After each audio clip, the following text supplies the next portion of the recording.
record? Oh yeah, you're recorded now, Jeff. Damn. I gotta go. Awesome. I can't now. I'll be good. No pressure. Oh, jeez. So actually, we'll sounded start like it off. Stefan. James has a little bit of time that he's able to share with us today. We're not going to mention companies. Obviously, Lay has hers presented. I don't want to get anybody in trouble with PAOs or anybody in public affairs. So mention your company if you want to. Don't mention your company, what have you. James, with a lot of the veterans and civilians that we have and mil spouses that we have joining us, coming from the C-suite, what are you seeing the most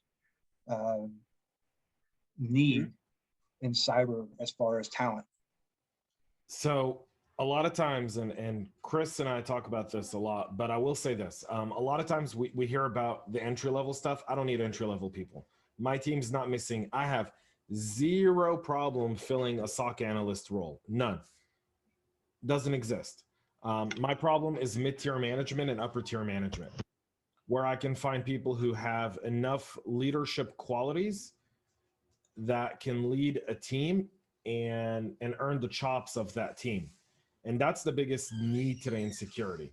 That's literally, I think, one of the greatest points that we miss in discussions today is those mid-manager to director level positions that are very, very hard to fill, because the prerequisites for them are also almost like a CISC for an entry-level role. That's a good point. James started with a can of worms. Yeah, that's a whole can of worms. When do I not open a can of worms? Number one, right? Fact.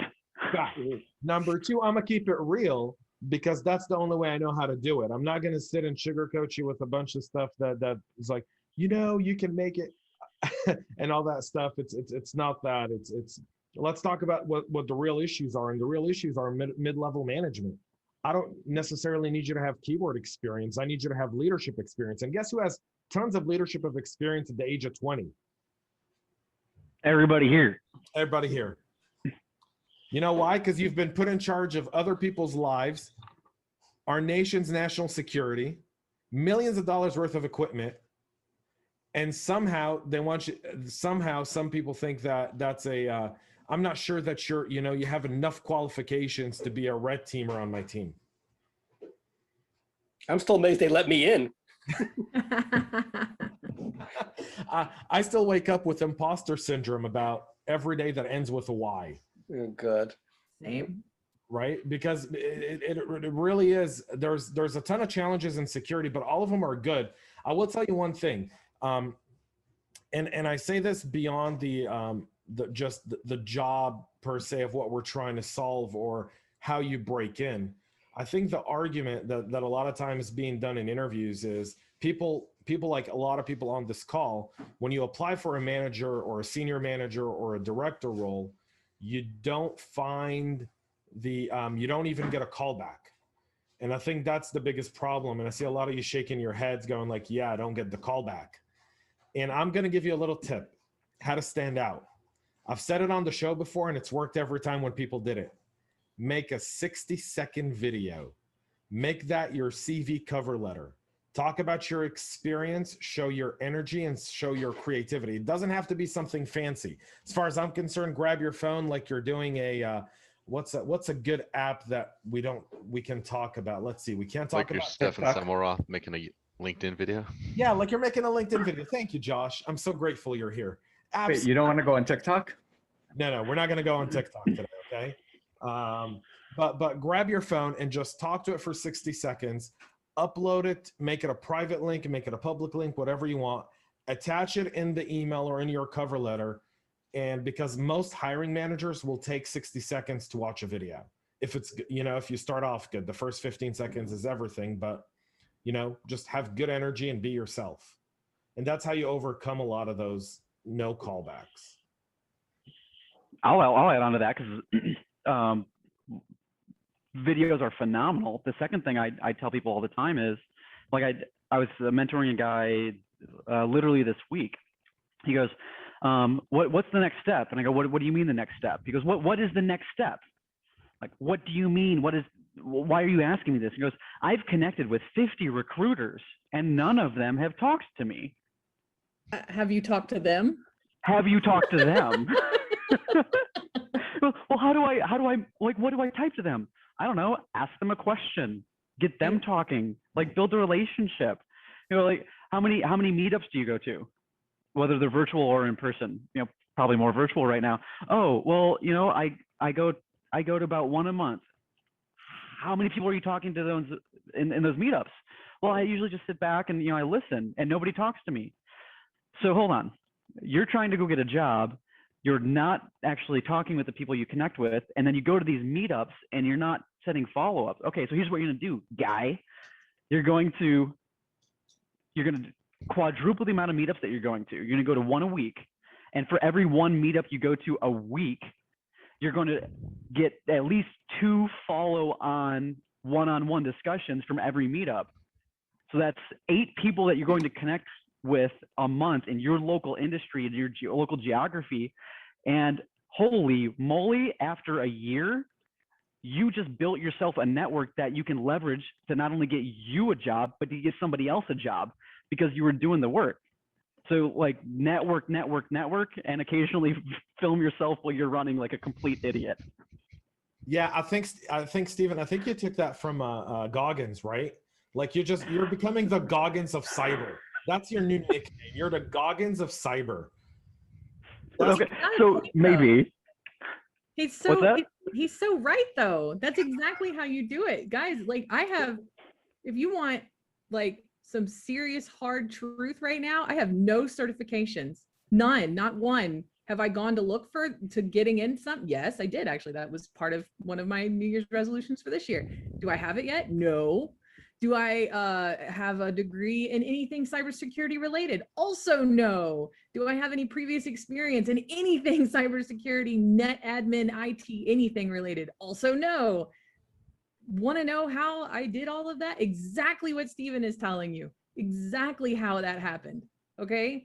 I am 100% fearless and say hi to walls. Like, you guys, I could jabber on to nobody for hours on end. Okay. You don't have to do that either to be able to meet people, but you can't sit still and wait for the butterfly to come land on your face. This is not how this works. Okay. Because the 50 recruiters, that seems like a lot to you. Each one of those 50 recruiters get hammered by 200 people every day plus. Every hour. You wait. So we do have a question real quick from Rob that I think is a very good one. And it plays into what you were just saying, Rachel, and what Stephen was saying, which is how Stefan. But James, I want you to read the question in your big boy voice. In my big boy voice? All right. So how does one fight those unicorn level prereqs? They want mid-level managers to have 10 plus years, hands-on technical experience with all the certs available and a master's plus in a STEM field. Here's something that we can address that with, and it goes to networking.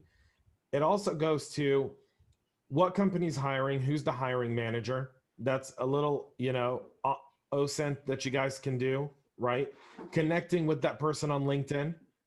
If they don't connect with you, find all the mutual connections, reach out to some of the mutual connections who can do a warm intro and lead to a connection conversation.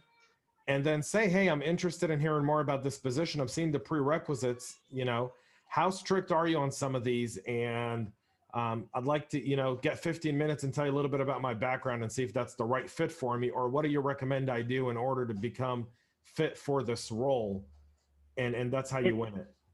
Informational interview. Yes. Look, if yes. does somebody just have a company plow that your they way. might be targeting that they're hoping to go work for? Like, is there a company that you know that has some kind of a job offer out there and you have submitted your application and haven't heard back from? If you have, type it in the chat right here, and I will more than happily go reach out and slap these people in the middle of their forehead and be like, hey, did you see my friend so-and-so? They threw this on the top of the pile.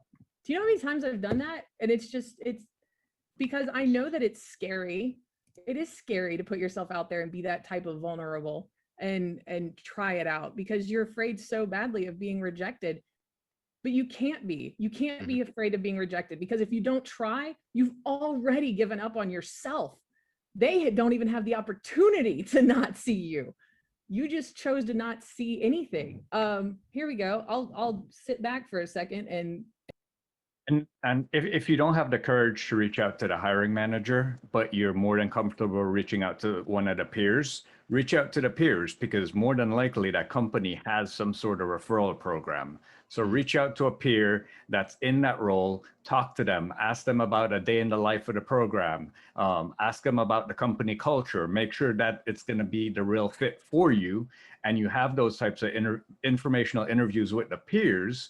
They get to know you, they get to know how cool you are. Then it makes that referral to their boss even that much better, rather than, hey, yeah, I know him. Oh no, we talked for like an hour and he's just really cool. He knows a lot. He's confident in this stuff, or she's confident in her stuff.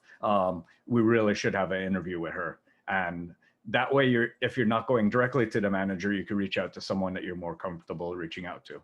I completely agree. That's So brilliant. Jacobs right now has a like $5,000 bonus for referrals. So if I found someone who could teach what I teach and get them in my position, and they reached out to me on LinkedIn saying, hey, I want to teach the military cybersecurity, I'd be like, can you be in Maryland next week? Nope. Because I would love Hey, to put you in Josh, front would of you my boss. split that bonus with whoever gets hired? Sometimes you can. Sometimes. Sometimes, but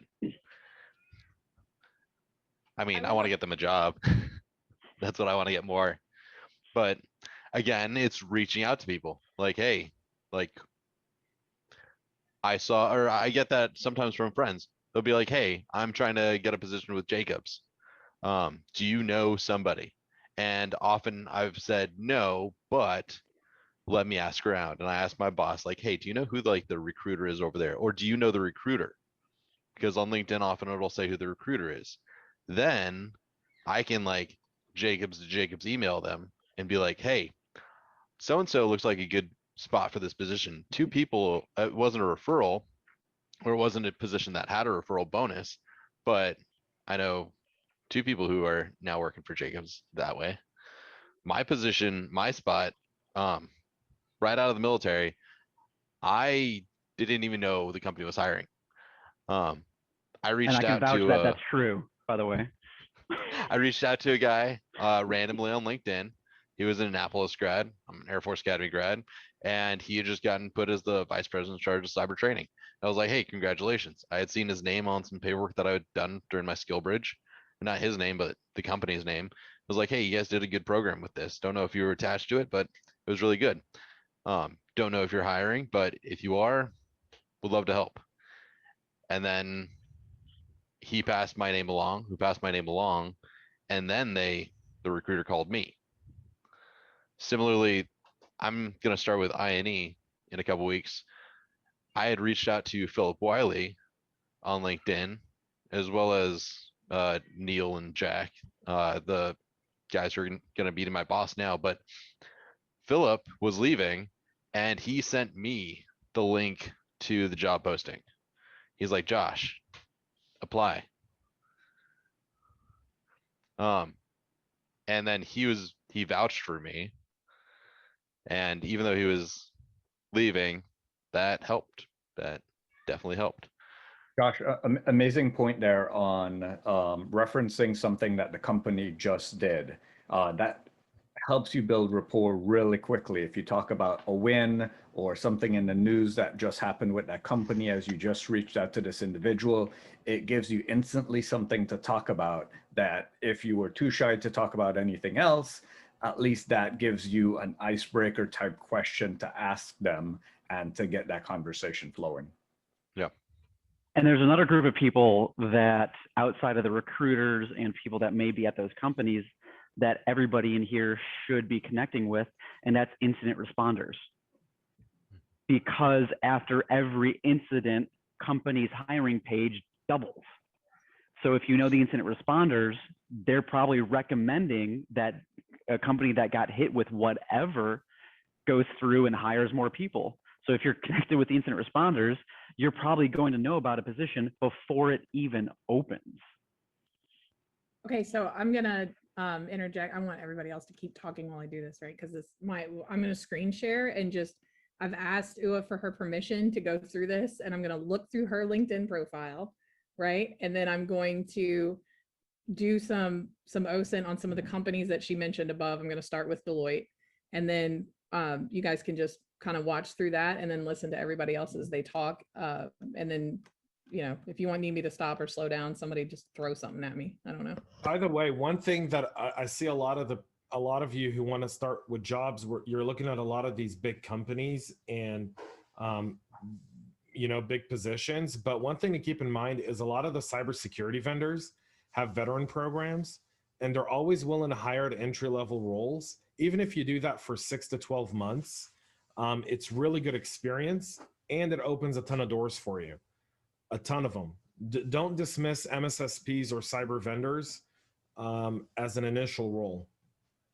And check to see if the companies you're applying at or for the job roles, look to see if there's any apprenticeship programs at those companies. You could even bring it up with, if you're talking to the talent team or even hiring manager, to see if that's something they'd be interested in. You can apply some of your GI Bill to additional incentives and fundings that those companies would get from the apprenticeship programs to do even more training in the specific career pathway that you're on. So that's another avenue, because there's actually efforts trying to place veterans into cyber and IT apprenticeship programs.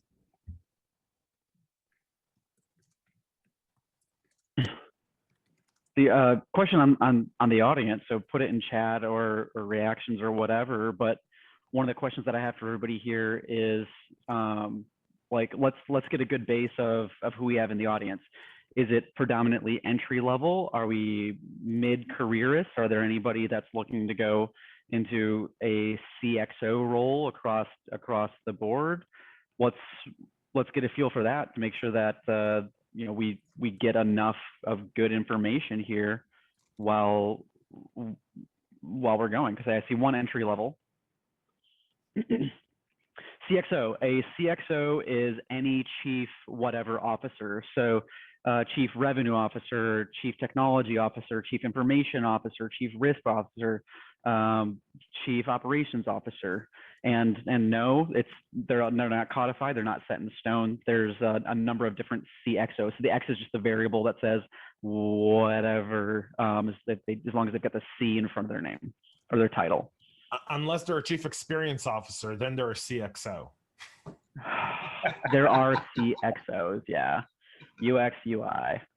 So the other thing I would say is, just because you've been in the military that long doesn't mean that you have to start over at an entry-level role. Correct. And this goes back to my advice to Paul. You have that leadership experience. You do not have to go back to an entry-level role, because you'll find yourself against people that are 20 years, potentially a year younger, and there unfortunately is ageism happening in this economy. I don't promote it, but it does happen.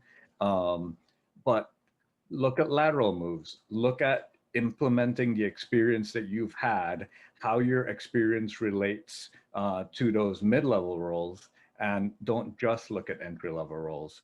I know Paul's working on a really cool project about translating some of the skills from your military experience over to civilian skill sets. I think he'll talk about that later. Sorry for spilling the beans. That's okay. Well, I'm leaving now. No, I've already confirmed with James. It doesn't matter. Branch across branch, country across country, you have a certain set of skill sets that translates into a KSA we need in cyber, right? If you're a law enforcement specialist in the military, digital forensics, OSINT, help us find bad people. Use your police knowledge, get that intelligence that you know that you would want on scene that we would need. It's huge. I mean, even medics. Medics have a certain, you talk about personnel extraction.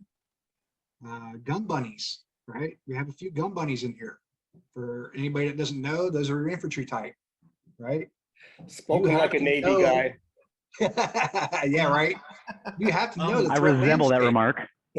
And likewise, you're not the only one. Hey, I'm being a Marine. We don't Who's wanna hear talking that. about us gun bunnies? I know it. We don't want to hear that, Paul. What's wrong with you? You know what I mean? You wouldn't have a ship to land on if it weren't for us. We have a I ship. was controversial, Paul. You just wouldn't have lines whole anymore. room. You wouldn't have a ship. You know what I mean? It wouldn't even be a ship. You wouldn't even protect it. I gotta carry a gun and a medical bag. Absolutely. There you go, Doc. Doctor, coming up. Go ahead. Look, while I'm speaking, let me throw this out real fast, if I may. I'm new to your group that you have right now, that you assembled. I'm Todd Phillips. Listening to all of the great comments and recommendations on finding opportunities, my experience has been the old-fashioned way still works. I would knock the door down on anybody if I need a role or whatever have you, whether it be in-face person to person, just start sending out, blanket requests for LinkedIn, following the job, like you said, all the way through, trail it to who is the hiring boss or the hiring manager. I'm going to go to the end of the earth to find that resource to make that person recognize it's me that's looking. There ever be said that I wasn't going to go after it. You understand what I mean? That means that you're showing initiative, that you're showing that you got the know-how. You don't always got to have the skill set, but you got the initiative. That's big in today's market, because oftentimes, even with the projects that I work on, you have people who are lazy. They don't want to do their part. They only want to do a little bit to get that paycheck, but they don't want to overextend. We're always looking for volunteers to do this document or to go over and work on this new, especially with ZTA. We need a whole bunch of people to just do ZTA alone, siloed in ZTA, to get the understanding of how we're going to do it. And it's hard to get people to want to transition. So being a whole person in cyber is going to be also important for the future, in my biased opinion. I'm going to follow up with Todd. I see a lot of lazy people in here. I've put my LinkedIn like 5 times, and I'm not seeing a lot of connection requests coming through. So either they're all going to we Josh can't connect. Mason. We can only follow you. No, you can. You just got to click the little 3 arrows. Oh God, too much OSINT for me. I'll be back. 3 dots. One 3 sec. dots. There it is. Jeremiah gets it. There you It's the go. popular folks. It's Oh, like, goodness. here, let me pick a random Showing your person. age, Yoda, showing your age. Please. It's not easy being green and old. Usually it's over here in like more. This is one of my first times actually getting in front of an audience, and thanks, Paul, for this. What I'm used to doing, and I've done this for over a year now, is hunting LinkedIn comment sections and finding people worth investing my time and helping them find their life experience and finding ideal roles in the 100+ cyber roles that are out there throughout critical infrastructure and stuff like that, outside of your typical SOC analyst roles. So using this platform that Paul put together, all the entry-level people I'm seeing in the chat, you guys are welcome to reach out to me as well, and I can help you define some of these roles that you probably don't even know exist. And again, you don't have to start at entry level. You probably have so much life experience that can get you further ahead, and you just have to learn some cyber stuff. But okay, I'm going back on mute. Well, Along those lines, go ahead, whoever's talking. Well, I don't mean to interrupt, because I'm here to listen and learn, but just hearing that. So I'm transitioning. I've been, came from a completely different area. I am a veteran, but not the United States military. I worked for a cyber company where I got the serious interest and the confidence that maybe I could learn this stuff. However, I have a couple of basic certs, and I feel like, how can I use what I already have, coupled with the fledgling skills I am developing, and get a job? I haven't been working since the pandemic started, and all I want to do is make a contribution. So it just seems like I hear what people are saying. I've created a very big network. I mean, thank God for Paul. I'm not going to, quite honestly, but still feel stuck.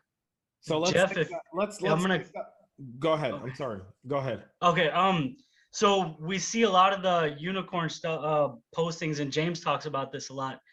What I like to tell people, and I've worked with over 100 people helping them to pinpoint these jobs, I advocate to stay away from those unicorn type postings and help them find what's specific for them so that they may help a small to medium sized business and empower that company. And maybe they just need a Security Plus certificate or something, or just a simple interview to show that you do know what you're talking about to some degree, and not 10 plus years experience in threat hunting and pen testing and all kinds of crazy stuff. Yeah, I'm going to jump on that before Josh does. Don't go to CERT boot camps. Please do not go to a CERT boot camp. Too late. Right? They're going to train you for 5 days on how to take a damn test. Oh, no. They're not Mine gonna was teach you 6 knowledge. months long, my first one. Even right? those, I even those. Like, how much did you pay? Hang on, can we break $2,500 to $3,500 a boot camp? Let's break down Jeff's challenge into actionable steps that we can take. And I also can make coffee, so I'll do that too. Yeah, well, Jeff, let's call you right back, man. I'm gonna call you Just back. put the pod in the Keurig and hit go. No, I'm with James. Let's Jeff. So Yes, sir. boot camp. How much did it cost? It was 6 months. What they teach you, and where are you at now? Like, where do you want to go from here? So when I got put on temporary leave, which is still going on, I kept seeing all these boot camps, right? So this particular boot camp, I did some research. I of course had to borrow money. It was $6,500 from 10 grand. It was 6 months. I still owe that money. I went through everything from A+ through Sec+, CEH, which is what I used to want. Now no, thank you. Pen Test Plus. And I feel like, I did some serious projects. I did some pen testing, some vulnerability scans. I did some Python. I did stuff, but still not enough. I recently, currently, and again, that was a pretty intense program. Currently, because I'm, still without work, I'm involved in a cloud and security network program, and that's 4 days a week, 4 hours at a time, and I got that paid for. So because my boot camp just seriously wasn't enough. I mean, there was videos, and then my mentor was an NSA guy.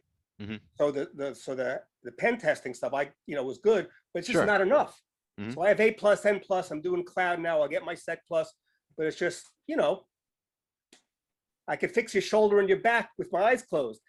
But, that's what I did. I did threat hunting, but that was with real people, not the same. You know what I mean? So. Well, yes and no. So here's the thing. I agree with you. So A+, Net+, Sec+, you got those, and like jobs aren't jumping out at you, right? Well, I didn't get the Sec+ yet. Yeah, that's fine. But the N+. I'm surprised jobs probably still aren't going to jump out at you having those. No. Do you know how to could you get root on any system you see? Oh, after 6 months of working at this? Yeah. When I was doing it, when I put it aside to study for my certs, but yeah, I got shells, I got interpreter shells. I was like, holy crap, this stuff works. Yeah. So yeah, I could learn anything. Right. Given the right, I agree. Anyone. Gentlemen, we can teach anyone anything. So where do you want to go? Do you want to be a threat hunter? Do you want to be a pen tester? So to be quite honest with you, what I originally wanted, and that's when I was starting to talk to Paul, what I originally wanted was real offensive security. Yeah. I don't mind breaking into buildings. I've done, social engineering. I mean, I have published research on that because my master's was also sports psychology and sports med. So,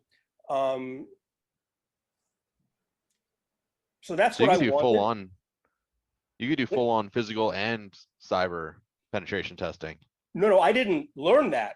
I just. No, but you could. Oh yeah. Plus, you know, Okay. I don't look as threatening as maybe I used to because I'm an old man. Oh, that's perfect though. But so I'm saying like that I could speak a few languages, so it's not like. But quite frankly, now it doesn't matter. I just want to do. I just want to. I need. Listen, I haven't been in the military since probably before you were born, right? I mean, that's, you know, we didn't even have guns. We had swords and rocks. So it was Okay. tough. But honestly, you know, everyone wants to have purpose. Everyone wants to have mission, right? Mhm. And so the OSINT's fascinating. Mhm. I love offensive, but quite frankly, at this point, You just want a job. I'd Yeah. like a job that I could make a. I'd like to be doing something that matters. Mhm. Not that I matter, but the job matters. The Yeah. purpose matters. You If that want- Hey makes Jeff, sense. I'm gonna blow your mind for a second here. And this is either gonna ostracize me from the community or endear me to it, and I don't care which one it is. You ready? Depends on where you live. Listening to the way that you talk right now, Mhm. you need to be in a pre-sales function. You need to be in a pre-sales function either as a sales engineer or pure sales, because you just sold yourself in a number of different ways that maybe you're not selling to a company. But if you can shift that mindset and use OSINT, which, oh, by the way, is how you hunt for new leads. Mhm. It's the exact same systems, the exact same systems. You're looking for intent, and those systems will blow your mind. You'll be like, oh, that's why we don't trust Google. I get it now. You need to be targeting those, because I guarantee you can sell security. And it's probably mid-manager level as opposed to starting in at a red team level and then moving up. Totally up to you, but based off of the way that you just talked for the last 5 minutes, man, I'm telling you, you'll do fine. Well, I appreciate it. It's fascinating because I never considered myself a salesman. At least I can't sell myself. But How many languages do you speak? Well, I'm from Brooklyn, so English is a rough one. I'm working on that, but I'm right now, I'm still fluent in Hebrew because I'm an Israeli citizen. My Arabic is kind of crappy, can still read and write it. I'm working on my Portuguese because I got family there and friends, and I get beat up by Brazilians a lot. So, but yeah, So here's what you're gonna do. Here's what you're gonna do. You're gonna check out the YL Ventures Venture Capital Fund. They've got a cybersecurity map because their fund thesis, they only invest in Israeli companies. If you speak Hebrew, bro, go check out all those companies, and there's your new targets for your job opportunities. So, Well, hold on a It's second. huge. Paul, Jerusalem's venture you partner. may need to try to take Jeff too, because our company kind of works with stuff from those regions as well. So I mean, And I used to teach. Hold on. I taught for years. I've developed programs for big companies. I love teaching, but again, I don't know what I can do. I know what I did. You can do anything. Yeah, you can. So I think you need to find a target, right? Find a target to focus on, and then you can target your efforts towards it. I feel right now you're taking a shotgun approach, and you're getting frustrated that you're not getting any results. Yeah. And that's like and a someone lot saying, of people do that. Same. that's like saying, I want to get in cyber. Okay, where in cyber? What do you want to do? Do some self-research, some self-discovery, and pick a role, any role, pick a role, right? Figure out if you really like it or not, and then start going down that route. I know Right. because I agree with you because that's what I've told to my students. My focus, I give great advice. I don't listen. My focus has just been on passing my tests and passing my certs. You know, when I send out resumes that get rejected. But I love OSINT. So Jeff, let me stop yeah. you for a second, because we've been talking about certs and boot camps and all that good stuff. Yeah. And all of those get you through the door, right? And they get you to the interview, and then you get to the interview, and then that's where things stall. Exactly. And I'll tell you where part of that happens is because when we're interviewing, and I'm coming from a CISO perspective today, I'm wondering, what are you doing outside of the boot camp, outside of the certs, within the community and within bettering yourself around cyber? So I don't care for certs, but I'm a unicorn in that. Christoph knows this, Josh.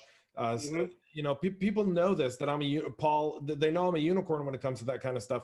Most of my peers want to see your certs.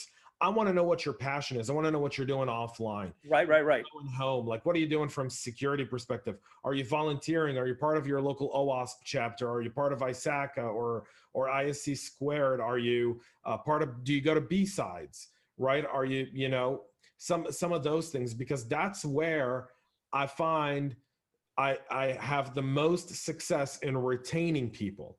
And now I'm going to come at this from a leadership perspective. My biggest challenge isn't hiring people. It's hiring the right person to fill the right role that's going to stick around to give me the ROI on the investment I'm making in that person for that role. And I need that person to have diversity of thought. So כל הכבוד אתה מדבר עברית. יפה מאוד. All right. So we just said Hebrew. I just said, you know, I just told them. It's all bad stuff about everyone else in the room. So true. I can teach everyone here one cuss word in Hebrew and everyone will be great. That's all you need. That's all you need. But you also know a little bit of Arabic. You also know other languages, but you've also got other skills, and all of those translate to something. And so it's good that you understand and you have all the certs. That shows that you have a baseline understanding of cyber. But I want to know where your passion is, because everything you're telling me now is it's like someone going to college to get a job in HR, like a liberal arts degree, right? They end up being a barista at Starbucks. So, all right. So now here, what are you doing outside of that to really better yourself in security? Okay. And what are the projects you're being involved with? There were some questions here of people that say, I run a blog, I'm doing videos, I'm writing articles. Should I mention that? Yeah, that should be like the second line on your CV. If you've got a cyber blog or something that you're doing, that should be like below your contact information, under your mission should be, here I am, right here, check me out. Because I'm going to look at that before I look at your experience. Okay, what are you doing? Right. So do is a hard word. Yeah. I want to walk everybody through something if I can interject for just a second, because I've been working on this over to the side with Yeah, I want to see what you've been working on, Rachel.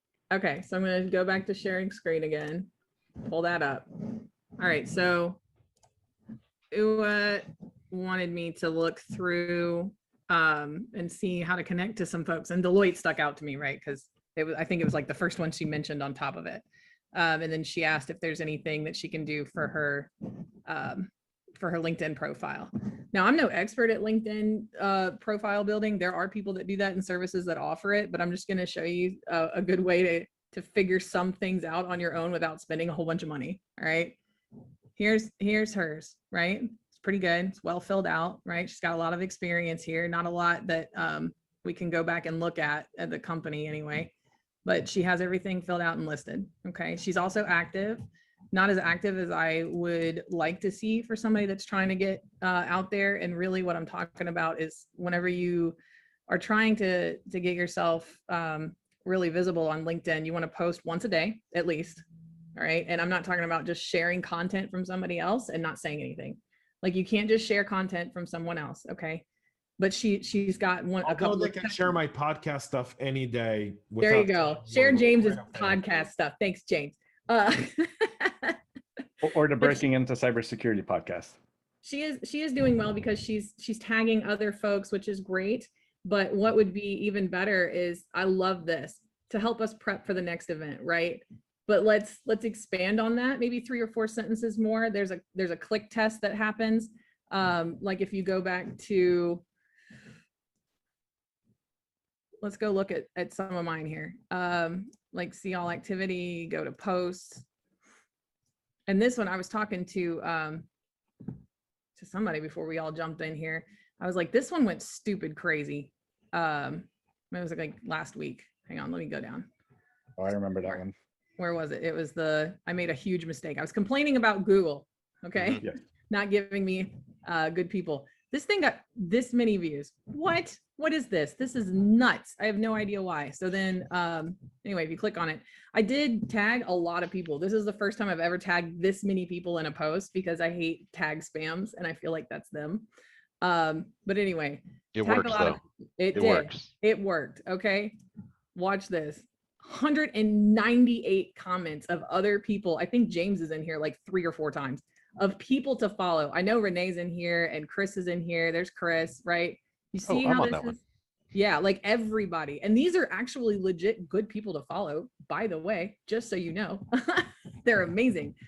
So there's a little bit of a difference, and I do share things, right? Like I shared this one out to find the recording for Coffee Table Talk. James was talking about, or somebody was talking about, if you have a blog, right? You put that underneath your stuff. This is my blog, okay? And I'm not an expert at production. I started off doing it through OBS and connecting it in and teaching myself how to stream through YouTube, which is a free platform. I invited people to it. I was like, come see what a stupid goofball I am and all the cool people that I get to talk to, even though, right?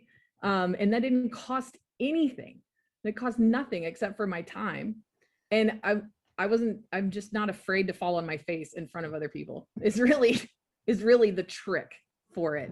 So you go through and you have to storyboard. Yeah, you have to find other people that like, this is good, right? But it could be better. So then if we go back to looking at some more stuff that she does here, right? Like about section, this isn't bad. I love this first paragraph right here. I feel like I am transitioning into cyber operations is maybe something you don't need to have on your LinkedIn profile though. Somebody else correct me if I'm wrong, but wouldn't that be better suited for the conversation that you're going to have with somebody that's interested in hiring you later, is to let them know then, you know, I'm very passionate about this, everything else. And then if they ask you, what's your experience in cybersecurity? Then it would be like, well, I'm transitioning into, or I'm, you know, these are the things I've done that have led me to here, or something like that. Yes. Yeah, no, I agree You with market Rachel. yourself. You market Right. yourself as what you're going into, not what you are right now. Right. So like, what are wanna- you doing to transition? Like, are you studying this? Are you on this site? Are you making videos? Are you posting these things? That's what you would put instead of I am transitioning. I would say I am doing Try Hack Me. I am doing Hack the Box. I am on Range Force. I'm on Security Blue Team. Stuff That's like what you put there. And I would add, in regards to the headline, so right there you have SANS. So when recruiters are sourcing for the requisitions, they're gonna put keywords in there.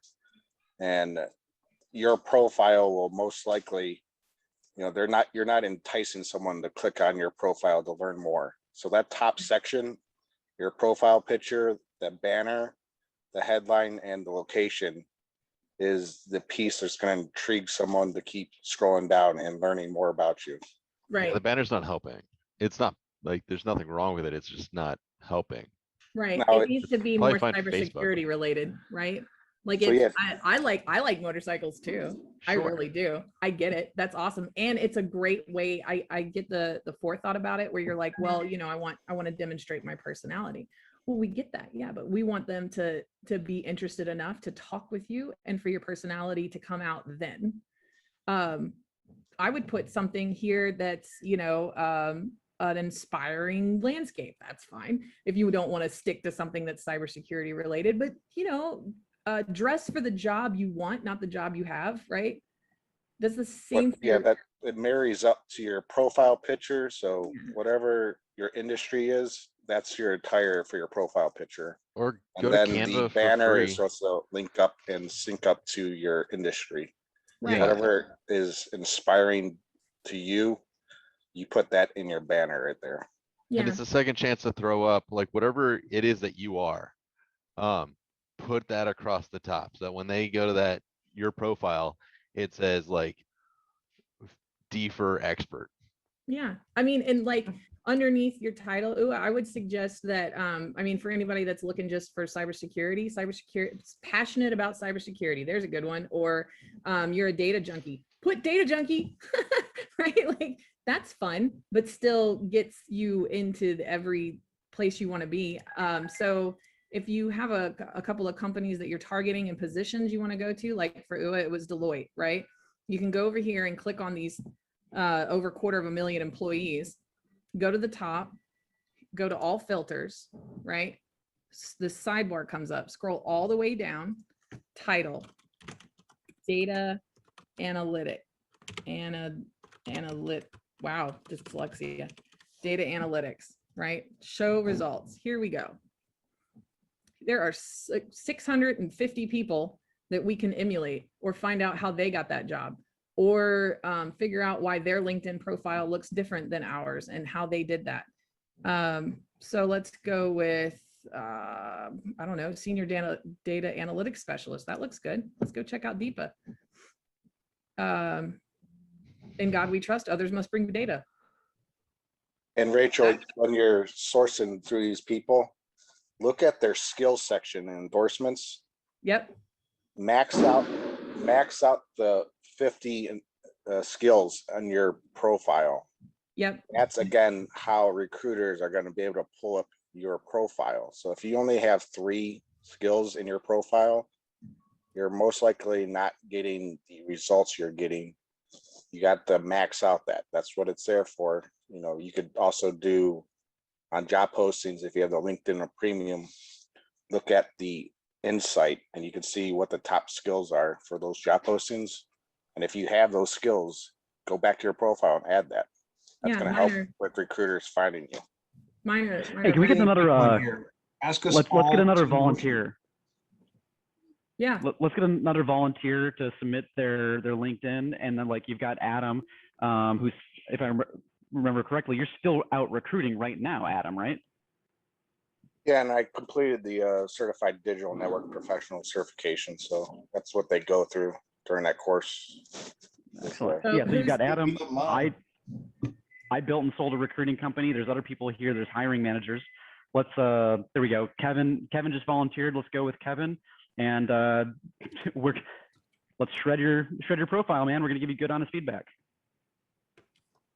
This is Kevin here, pen tester, right? Yeah. Yeah, awesome. Kevin says he's ready. Kevin, you need a new He picture. has to drop out. So I know he was he's not going to miss it, but I will for take him. off the uniforms, and if you're in the military, take off the uniforms. That's discouraging people from looking at your profile. This is why I tell everybody else to come connect to me. Look at this. Oh, right. So I know real quick, since James had to hop off, go like, subscribe, follow, and hit the notification bell on all of James' content. There we go. Shout out. It's serious, right? So he started a clubhouse. So Tech Town Hall, right? One of the things I brought up to James a while, like last week, people are scared to go to the Tech Town Hall because when they see James, they see this is a CISO. Why do I want to go to a CISO town hall? It's not for CISOs only. And then we've been doing an awesome clubhouse after. Mm-hmm. Okay, so back to the LinkedIn. We need a new picture with what you're going to be, not what you are. I like your background. It's okay for me. Work location has to be different. If you're gonna do the Washington DC metro area, you put those for the work locations. So if there's a work location you're looking for, do the greater, said city or the metropolitan area, and add that, because that's going to encompass a larger radius. So when the companies are sourcing for their requisitions, your profile will pop up there. And then Kevin, if you can put in chat or come up online, what do you want to do? Who do you want to be? Because we're going to use that as a lens for what we talk about. I would also say, and I just don't see it in here, but if you have a secret clearance or top secret clearance, put that somewhere noticeable, because there are a lot of companies who will hire cyber analysts or other in cyber, but they require that. Okay. Yeah, I just came online.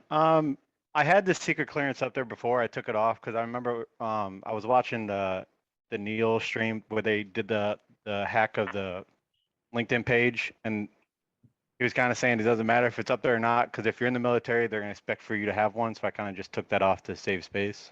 You'll go faster. I know Neil says that, but that's Neil's opinion. We're talking about trying to get you. That's he's not a recruiter. I love him, but he's not a recruiter. Okay. So when I was still running my recruiting company, what I would do is, if I pulled this up, Kevin, if I have to take the time to reach out to you to see if your secret is active, it is in scope, yada yada yada, do you trust me as a potentially shitty recruiter to do that extra 30 seconds of work? If the answer is no, it has to be there. Okay. And what is it with people not putting all their contact info? If you're looking for work right now, I want you to go to your LinkedIn page and edit your contact info. Because you're not connected with them, Rachel. Is that why? Yeah, Yeah. once you're Well, connected, are you'll all get- the recruiters going to be connected though? Like, can you at least have an email? I've seen emails appear even when I'm Tell not Kevin connected. real quick, get rid of that number at the end of his profile. That way everybody can see how to get rid of that. Cause Yeah. that's also if you're trying to get into a Just tech go or to cyber settings. job, you don't know how to do Here. settings like that. That's a deterrent.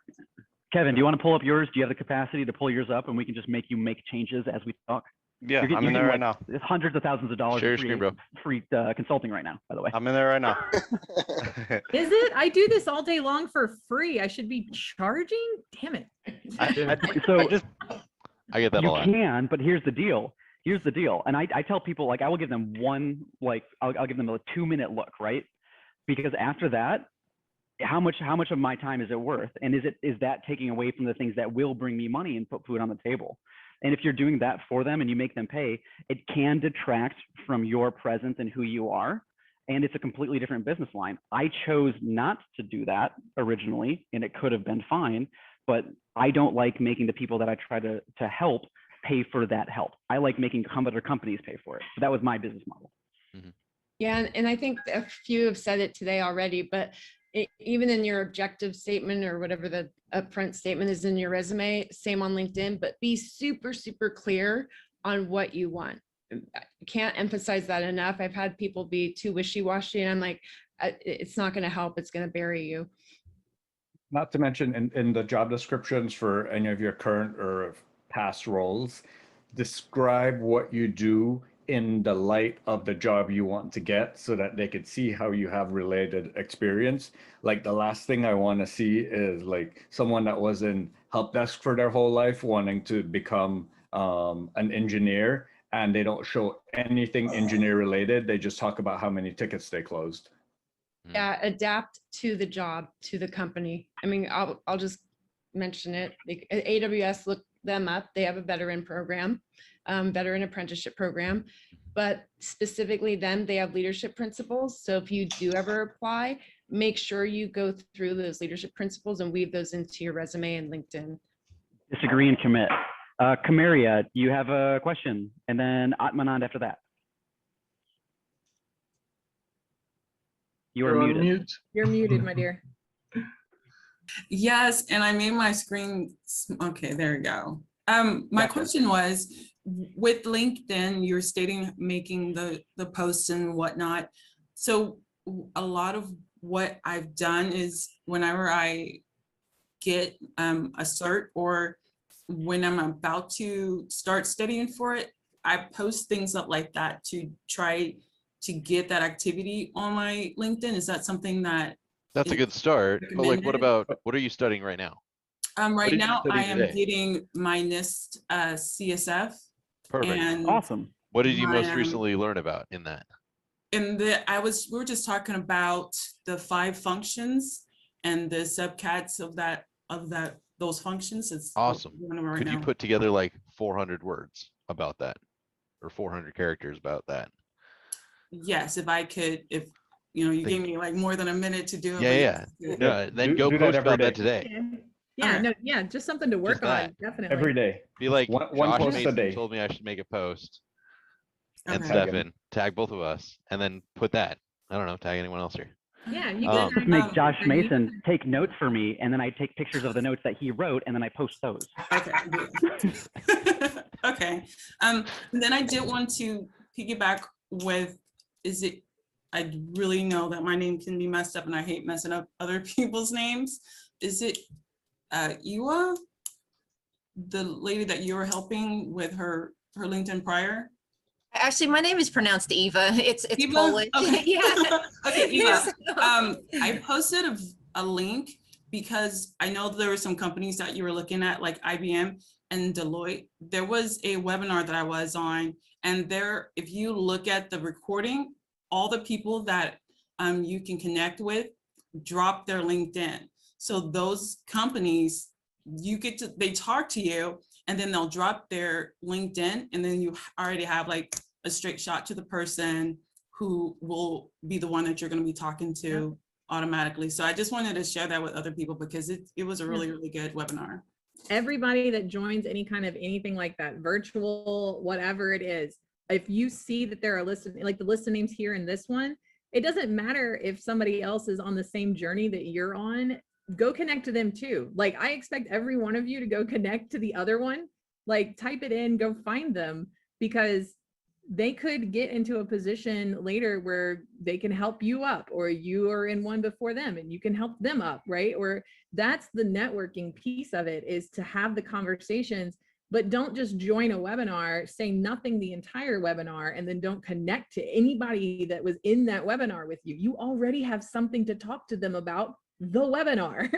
Like, Everyone here should have at least 2 confirmed one-on-one virtual or in-person coffees scheduled at the end of this. When this deadline is up, when Paul cuts us off and says, stop talking, Stefan, you talk way too much, everyone should already have that locked in.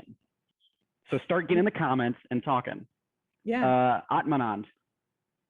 Good Your hand's evening, been up for a while, everybody. man. How's everyone doing? Good. Hey. Two questions. First is I noticed that so far my experience has been a trying one where I apply for an apprenticeship program. This is in Maryland, by the way. And the requirements is age 18, GED or equivalent, and no experience necessary. But then when you apply, they request for a SEC plus or some sort of cert to get into that position. Is there something we can address or I can help. correct? Hang on a second. I can help with this. All right. If Go, all Rachel, go. Go, Rachel, go. Man, I'm on this. If all you're doing is applying and putting your application and your resume out there and your cover letter, even if you do the video, right? Because that was a good suggestion. I like the video thing. That's awesome. You can't just leave it at that. Like what I was trying to show Eva, sorry, Eva. What I was trying to show Eva earlier was you have a company in mind, or you did just apply for something, or you're interested in some positions or knowing more about them. Go to LinkedIn, open up the company, right? Go to where all of their employees are, search for the similar title or role in that field. You're going to get it. Like a big company like Deloitte, you're going to get 600 people. Out of those 600 people, somebody is going to want to talk to you about what it's like to work there, right? And then once you're there, then you make friends out of that person, okay? And then once you make friends out of that person, you ask them, hey, I submitted yada, yada, yada so long ago for this position. Do you know if it's been filled? They may not know, but now they want to give you to their manager who may know, or to the person next to them who may know. That's how you do that. It's just, Yeah, but they go to their recruiter who knows the other recruiter, and it's like the connections are really small, even in a giant company, if you know. Yeah, the they channels. really are. And then don't be afraid if something says you have to have all these requirements or whatever to get into that job, apply anyway. Mm-hmm. Do it anyway. 60%, if you have 60% of them, just go ahead and apply. Network. If you want it, just apply. Right. Because if you do all the things put together, it's like 3 legs of a stool, right? Or 4 legs of a stool, whatever. It's one of the legs. Networking, and not the hardware kind, but the people kind, is just as important as all of the certs and the education and the background and everything else. It's just as important, right? And there's another good one too. Adam can contest to this. Yeah, I would how many piggyback. how many times have I asked you who posted that job listing? Yeah, it's I want to easy. connect to that person. Yeah, like if you find like man tech opportunities, I tell everybody, like, just send me the rec ID. They start like a R0, R1 number. I could check that on the back end, get all the basic information for you, and see who the point of contact is. See, who applied, and if it's like a defense, since it's like the defense in space, I could tell you what the clearance level is. If you don't have the clearance level in the defense and space realm, then don't even waste your time applying, because you're just going to get disqualified. There's no way around that in the defense and space realm. But if there's like the verbiage of you must be a U.S. citizen and able to obtain a clearance, then yeah, you could possibly put it in if you don't have a clearance. But if you don't have the security piece, don't waste your time applying. So if you have a skill bridge with Mantech, or Jacobs or PwC or anybody like that you know of, if I'm doing a skill bridge with you, am I able to start my JPass? Oh, if you've got a skill bridge, you have a clearance because you're still active. No, because I still have a lot of people Usually. that can't get cleared. You still have, some people like one of the gents that we have in our Discord server. He is still waiting for his time in the service before he can get naturalized. So he's Oh. been writing that he can't touch certain, gear, even as a cook. He can't touch certain systems because they're IT level 2 systems. Paul, I because can take that's- that. I can take that answer. So that, Cool. because the vast majority of my clients, when I initially rolled out, were in the federal space on special programs. And really what it comes down to is you may not know, and you have to ask those questions for both the, is it a recruiting firm external to the person or the company that is going to hire you, and then are they subbing to another like prime contractor to the final customer? So of those kind of 4 layers, what it comes down to is, was the contract written to a point that allows clearance upgrades? And if it was, then you can go that route. And we've seen success in that areas. And then eventually, it's usually about the 9-month mark, if they're not able to find enough people for those local area markets for those specific rooms with no windows, then they will do a contract adjustment to allow you to then bring in people that may potentially be close to, but not necessarily have, or maybe recently expired clearances. So I hate to say that it's a yes or no. It's very much, it depends, but it is absolutely the case. For those trying to connect to some of us that may not have that as the first option, I'm gonna do a share screen again real quick and Tom put his in the thing.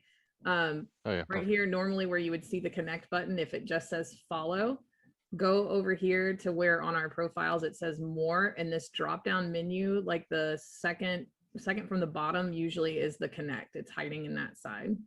So that's where you find it for those who can't find it. And then on your mobile, on the phone, you'll have the view of connect, message, and then the 3 horizontal dots. Click the 3 horizontal dots on your phone, and then you'll see the drop down where it says personalized note. That's where you add it on your phones. Right. Exactly. I hope that helps everybody that's Chris trying is to about to connect. hop off. He offered up his new book. So we are going to be doing a random number generator, a number 1 through 200. And I'm going to throw a random number generator up so everybody knows that it is completely fact. And whatever number lands on it is going to get Christoph's new book, How to Break into IT Cybersecurity at Any Level. Nice. That's awesome. I'll even sign it. Oh my God. Will you sign something for me? I'm gonna send you something. Well, if you got to sign, if you're signing, you know, Big Sister's got to sign it too. We got to get Renee. She's just trying to get your address so she can dox you. She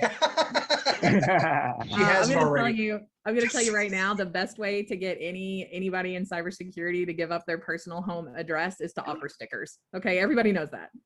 Or t-shirts. Oh yeah, free t-shirts. No, I'm just using Christoph to get to Renee. That's all it is.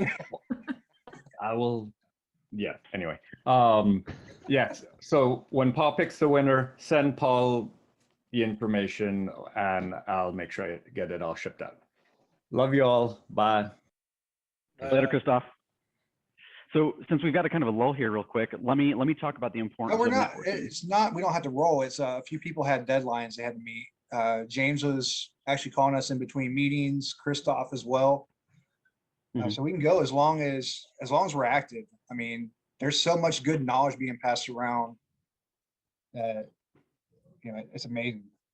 I think I know what Stefan wants to set up though. What were you gonna say? Well, so let me just talk through I'll kind of go to the 2 pieces, and then I do need to get going pretty quick here as well, Paul. So I'm gonna talk really fast, and we're gonna get through this, drop some knowledge bombs, and then I gotta roll.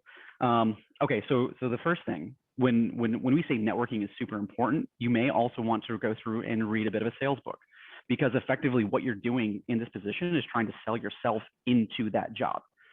So there are different roles and different levels of people that you need to talk to, whether they are hiring managers, recruiters, et cetera, and you have to be able to talk to them, and then also executives who are the decision makers as you go through that. So that network portion and the sales portion go hand in hand.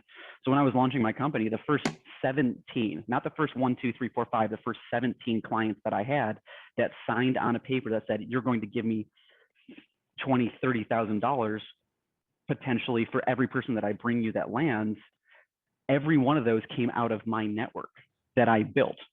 There was not a single one of those that I drove through cold calls or marketing or anything else, which is frustrating for me because I thought I was doing a great job. Turns out I wasn't. I sucked. I've learned a lot since then.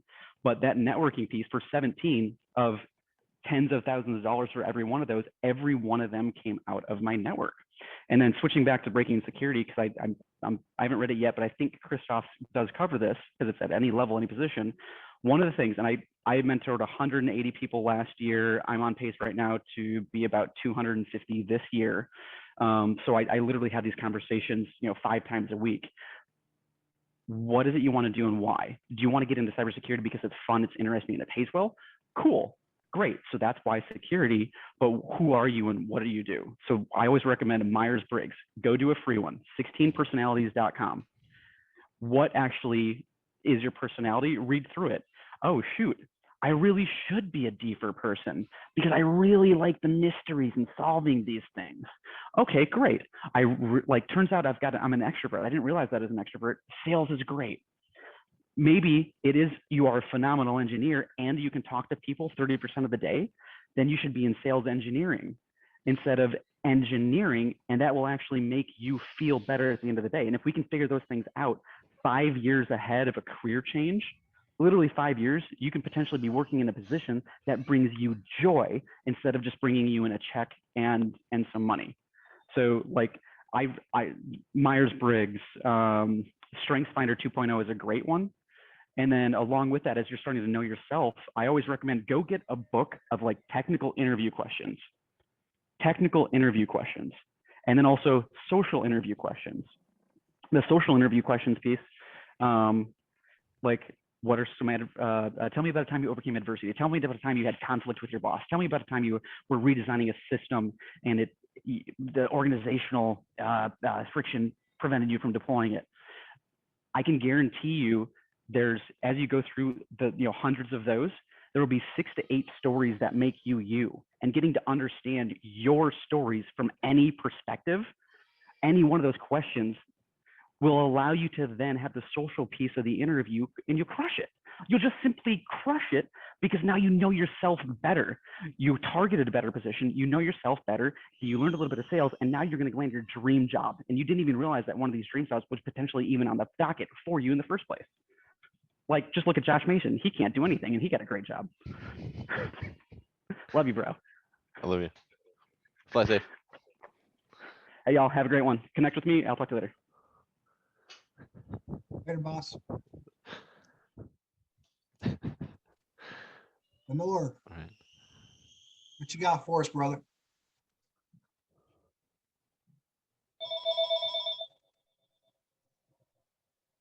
Yeah, no, hi everyone. It's from South Korea. So I just wanted to say thanks for everything that everybody's sharing over here. When Rachel was just talking about how to do research into people and different companies, it just reminded me of this tip too. I saw it on a couple other LinkedIn tips or whatever, where they advise also when, for example, she was looking at Deloitte, and data analytics, and somebody was also advising to search in their like prior jobs and type in Army or Air Force and whatnot, and allows you to find military vets at that company, and you connect with them. Coincidentally, I did that last year because I was looking at Deloitte, and I did that and connected maybe with like 4 or 5 people. One of them was part of the 4-block cohort I did last year, so we connected. Sometimes it depends on the people too. Some of them might say, hey, yeah, I would like to connect, glad to help you and whatnot. Some people might be, like 2 or 3 of them were like, hey, life at Deloitte is good, I suggest you apply, and boom, that's it. They just stop the conversation. So it depends on the flavor of the person you connect with. Some people might be volunteering to just help and give out their time. Some people might be not caring too much, but hey, it just adds a connection to your LinkedIn and just gets up the tally, and you learn from their feed potentially. So I'm trying to do that, especially here, being overseas and trying to get back stateside, connect, but glad for Zoom at least, being able to talk to people and hearing all of your beautiful faces. All right, thank you.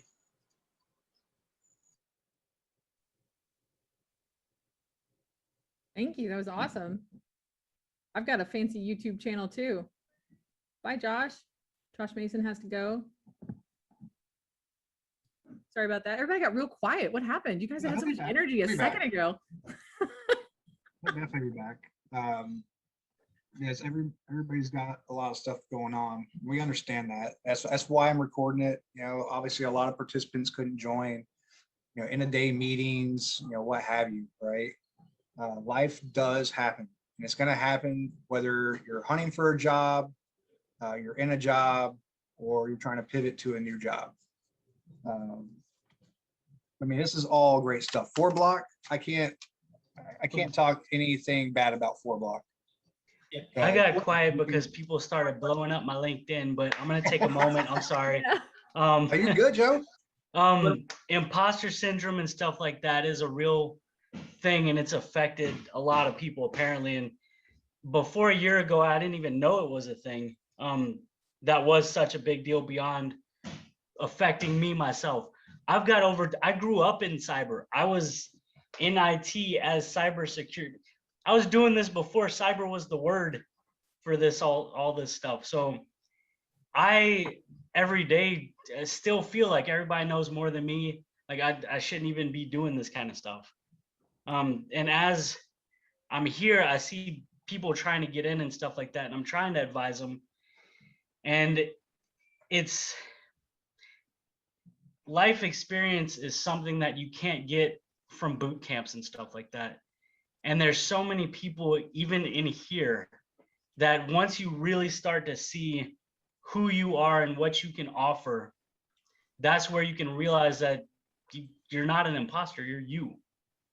And just because you may not know all the jargon and you may not know specific ports and how they connect a certain way, that's stuff you can learn as you go. But there's things you can't teach. Like my wife, who used to be an EMT, she's prone to high stress situations, and when she does threat hunting and stuff like that, she can go from something found to something reported and turned into intelligence faster than most people can put that stuff together. And she's aware of that kind of stuff, whereas maybe low stress situations wouldn't be her gig. So that's just, as you guys are starting to say, I want to do cybersecurity. Cybersecurity is not a job. Cybersecurity is a field. It's massive. We're even at the point where it's not even defined. There's still new roles and domains popping up every day. And within those domains and fields like finance and health and operational technology and all this stuff, drones and robotics and AI and machine learning backed, it's just ridiculous. And then the quantum networking coming out, it's all overwhelming. Yeah, you have to define, you have to specialize, you have to find yourself. And in doing so, try not to get caught up in who knows more, who's got more certs, who's got a master's degree and a PhD and 30 bachelors and all this other stuff. Focus on you. And if you don't know the jobs that are out there, find people who do. And I'm gonna shut up now and go back on mute. Thanks. I'm, I tried to speak and tell something, but was feeling really shy and awkward because I don't know, maybe I say something inappropriate, people feel bad. Let me introduce myself. I work in desktop support engineering. I got my security plus, did apply for a good job in the US Navy as a contractor, got my clearance and everything. Right when I'm supposed to get my job start, due to pandemic, they cut the budget. Then they say that you don't have anything in the US Navy here, but you can go to US Air Force base in Oklahoma. But I have my family and my kids. I cannot leave them here and move totally over there. So I didn't get that job, but I have security clearance. So I try to change my field now. I want to get into cybersecurity. So I passed my CompTIA Security Plus, and then I'm kind of currently running some EGPT penetration tester certification. So just want like help on my LinkedIn profile, and want to have like a really one-on-one with somebody, because Josh told try to use Hack Me, but Hack Me look really complicated for me because I never used that. So I really found that Hack Me is really good place for entry level place for cyber security. And then in my job, I talked to cybersecurity department, and then she told me in August, if you come and if you're willing to spend some time. I say like I don't mind for pay, because my brother-in-law is active duty in U.S. Coast Guard, Warrant Officer 3, and he told me you got to get in cybersecurity job, because the thing you're doing for 8 years, you got to move on. This is not gonna keep up with your family and expensive. You have to move on. You have to get a good job so you can have your expenses balanced properly. So that touched me very bad, and he is kind of my mentor. So I always he tell me to do that, this, that, and I do it. So this time I'm trying hard. I put my target like by January of next year, I want to get job or something in cybersecurity. So I'll be in a good place one time. The good thing is your clearance, if they've activated it, 2 years, right? So if you're actually trying to get something in a cleared level with what you're trying to do, I'm going to reach out to Peter Nguyen. He was supposed to be on here today. He was one of my ETs. Know him for 13 years now. He does Microsoft clear contracts, and 50% of it is working from home. The rest of it is going out to whatever places are doing this Office 360 Azure upgrade. So the work-life balance, definitely. Don't get burnt out. You know, I started this whole thing because from October to January, TAPS, TGPS, whatever you want to call it, they're teaching us how to write resumes, right? But they're teaching us how to write resumes that you hand to a person. They don't teach you how this COVID era online application works. My first 19 applications were automatically rejected. I didn't know why. I even had hiring managers that, you know, I sent them a resume, they liked it, because again, I'm talking to a person, but they still have to have you go through the ATS, the applicant tracking system. So say, submit your resume. Hey man, I shot my resume, but I got rejected like 5 minutes after. It's not formatted right? So between October and January, I was up to 29 iterations of a resume trying to figure out why it wasn't going through. Putting the keywords, putting the buzzwords, putting the leadership principles that the companies are looking for, right? So Adam posted a great source called SkillSync. If you're a veteran, a mil spouse, active duty, you have access to it for a year for free. The great thing is you drop your resume in it, you tell it what job that you're trying to search for, and it's going to poop out how it populates on ATS, right? Because ATS goes into rich text, and that's why a simple Word document, no flowers, no pictures, no pictures of your certifications or anything like that, all that gets jumbled. And when you take a picture and you put that into a rich text, you got all the numbers and wingdings and everything else, because that's how it deciphered it. But and I fast forward to, you know, I finally got in. My resume finally beat an ATS. I got an interview, Now what? Well, now I fought ageism, right? Because me as a 20-year Navy IT who's done anything from help desk all the way to ISSM, I wanted to be a SOC analyst. I felt that I had to go entry level. Max, you're in here, you're feeling the same thing. You got copious amounts of experience doing sysadmin, computer repair, data and signal flow, right? You're falling on the same sword that I was falling on. That Christoph and James both said, you do not have to start from the beginning. And it's actually looked bad. For some odd reason, it looks bad if you want to go entry level, right? Because why do you have X amount of years already doing this that you want to do an entry level position? That tells me as a hiring manager, correct me if I'm wrong, Brady, Lay, Rachel, Tom, or any of the other hiring managers, even Adam, it makes it look like you're looking for a throwaway job that you can just sit down, clock your hours, get paid. That's it. You're not looking for lateral movement.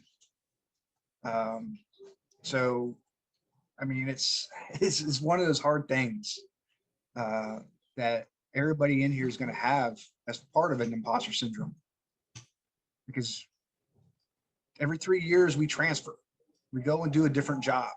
You might not be as fluent in XYZ tool that they're saying that you need to be fluent in, but you had the fundamentals, and fundamentals is good enough. Go ahead, Lay. I know you were about to pipe in. Yeah, I guess I would just say too, maybe for different perspective and getting creative, right? Because I see a lot of the folks here that are looking to get into those more technical roles, but think about the non-technical roles that aren't entry level, but that can move you into that, right? And just getting in the door somewhere, and then really befriending the cybersecurity team within those companies. I'll just give an example, like strategic alliances. So working at a company where you're basically working with a lot of other companies, their partners, and looking at the technologies and integrations across all of those organizations that could be a more comprehensive solution for the customers, basically, right? You've still got that technical capability and insights to do really well in those type of jobs, and work with a lot of companies and meet a lot of people and network with a lot of folks and work with the technical teams, IT, cybersecurity, et cetera. That can eventually lead you in somewhere. Maybe that's the director position you take, or senior manager. But I think about that, just the perspective, because there's a lot of cases where that's been the case, that folks go in and they're in as a software engineer. It's not exactly cyber, but then they tell the cyber team, hey, I want to actually be on the cyber team. And, a few months later, something's opened up and they've gone into that. So it's a little creative and, a little bit of different thinking and working around all of that, but those are some possibilities too. Yeah, I'd like to actually jump in on that. I think Leah makes a really good point. Kind of how I got into security, and now I'm a leader in a Fortune 100 company. And I don't have a degree, I'm a college dropout. I don't have that many certifications. I'm just a big technology enthusiast. I started help desk. I worked my way up. I was a big star performer. I won some awards. I was talking to the security manager, letting him know how interested I was in what I was doing. I could say, I have a home lab. I have these things. This is what I want to do. And when a job opened up, I was the first person he called. So lateral movements in companies are probably my favorite way as a hiring manager to get somebody. I don't care if you come from a technical job, if you can show me that you've got skills or you're getting them. It doesn't need to be the Sec Plus. I don't care if you have your CISSP, you don't need a master's degree. I just want to know you can do the job. And it's way easier to get somebody from the other side of the company than it is to get somebody from outside. I actually know a lot of solutions architects or sales engineers who that's where they started, and it wasn't entry level. And then they worked their way into a more technical role. But the reason they got those jobs was because of their technical expertise and capabilities that all of you do have. What I'm about to do while we still have the majority of people on, obviously I just Google random number generator, right? So 1 to 200 is the number range that we're gonna go for Christoph's book. I'm gonna push it 3 times, just so we know Google's not being Google.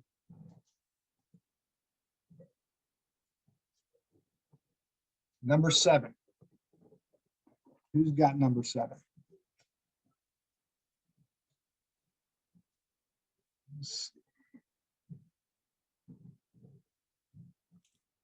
I'm very impressed. No one's just typed in number 7. I think I do that right now. There we go. Thanks, Jess. All right. There's no 404. All right, I'm gonna run it again.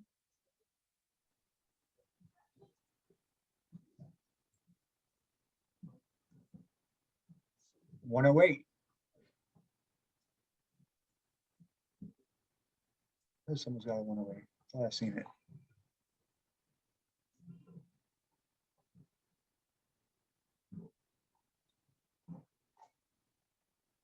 Man, still no 108.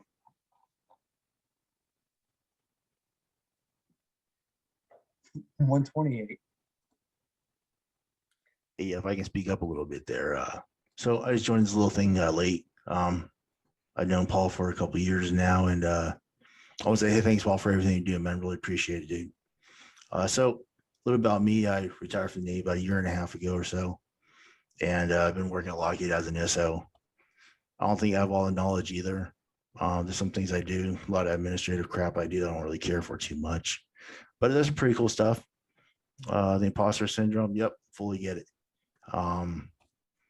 You know, you come in there, you have all this cool stuff on your resume because you may have done it before in the past, but they want you to do some more stuff. But because they say you have a degree or you have a certification, then you come in at a higher level because they can pay you more money. But you feel like I just studied the degree for 5 minutes. I studied the cert for 5-10 minutes and I got it, for example. Probably more than that. But yeah, so you may feel like you have some knowledge, but you may not have knowledge on that exact program that they use on their system. But you have knowledge of that familiarity of what that program should entail. So I'm not sure that helps a little bit, but as long as you got some general knowledge, you should be able to apply it to whatever applications you're expected to use for your current role that they want you to use. Not sure if that helps. Jeff, they finally picked a number that was in the room, and it was 13. No way. And maybe next time I'll go 1 through 57. So I'll get you information. I think Sunday when I was a kid with that number when I was in Brooklyn. My lucky number ever since. Yeah, so I'll get your information and get over to Christoph later. I'll shoot you a text. So obviously Josh left. If you haven't been following Josh, he just got a nonprofit cybersecurity supply drop started, right? So what we're doing as industry professionals that have already breaking in is we are donating some of our good money to provide free resources. With this, me and Josh started talking probably 2 months ago when I first got my job, and we are building a Try Hack Me room. No. It's going to be coming out in September. It's the only thing that I've got from him is it's going to be zombie based. And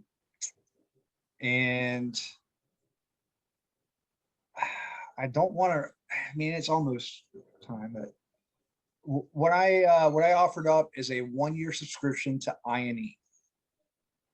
All right. How it's going to be divvied out, that's up to Josh. I don't know the mechanism behind it, if it's going to be the first one to complete the room. But what we're looking for is you complete the room, you find the Easter egg, and you do a write-up. Write-ups are huge. Rachel already mentioned it. When you're posting this stuff on LinkedIn, right? Hey, I just got done doing XYZ Try Hack Me Room. Well, what did you learn from it? Well, you know, I didn't know about XYZ and I learned that through here, right? And start adding those to your KSAs. Another thing that I was talking to, I can't remember who I was talking to earlier, but there's a website, I got to track it down, and it is, it's essentially a KSA test.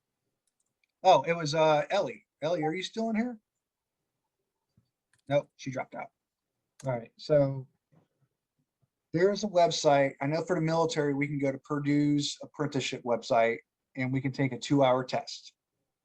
This 2-hour test goes from basic IT all the way to digital forensics, right? And it gives you a KSA score based on how good you do, right? Those are transferable skills that you've received that you don't even know about. That's highly needed. You know, James mentioned earlier, mid to senior level, it's a hard to fill position. And then you got pen test. You know, I'm surprised Will hasn't jumped in on pen test yet. You know, everybody wants to be a pen tester.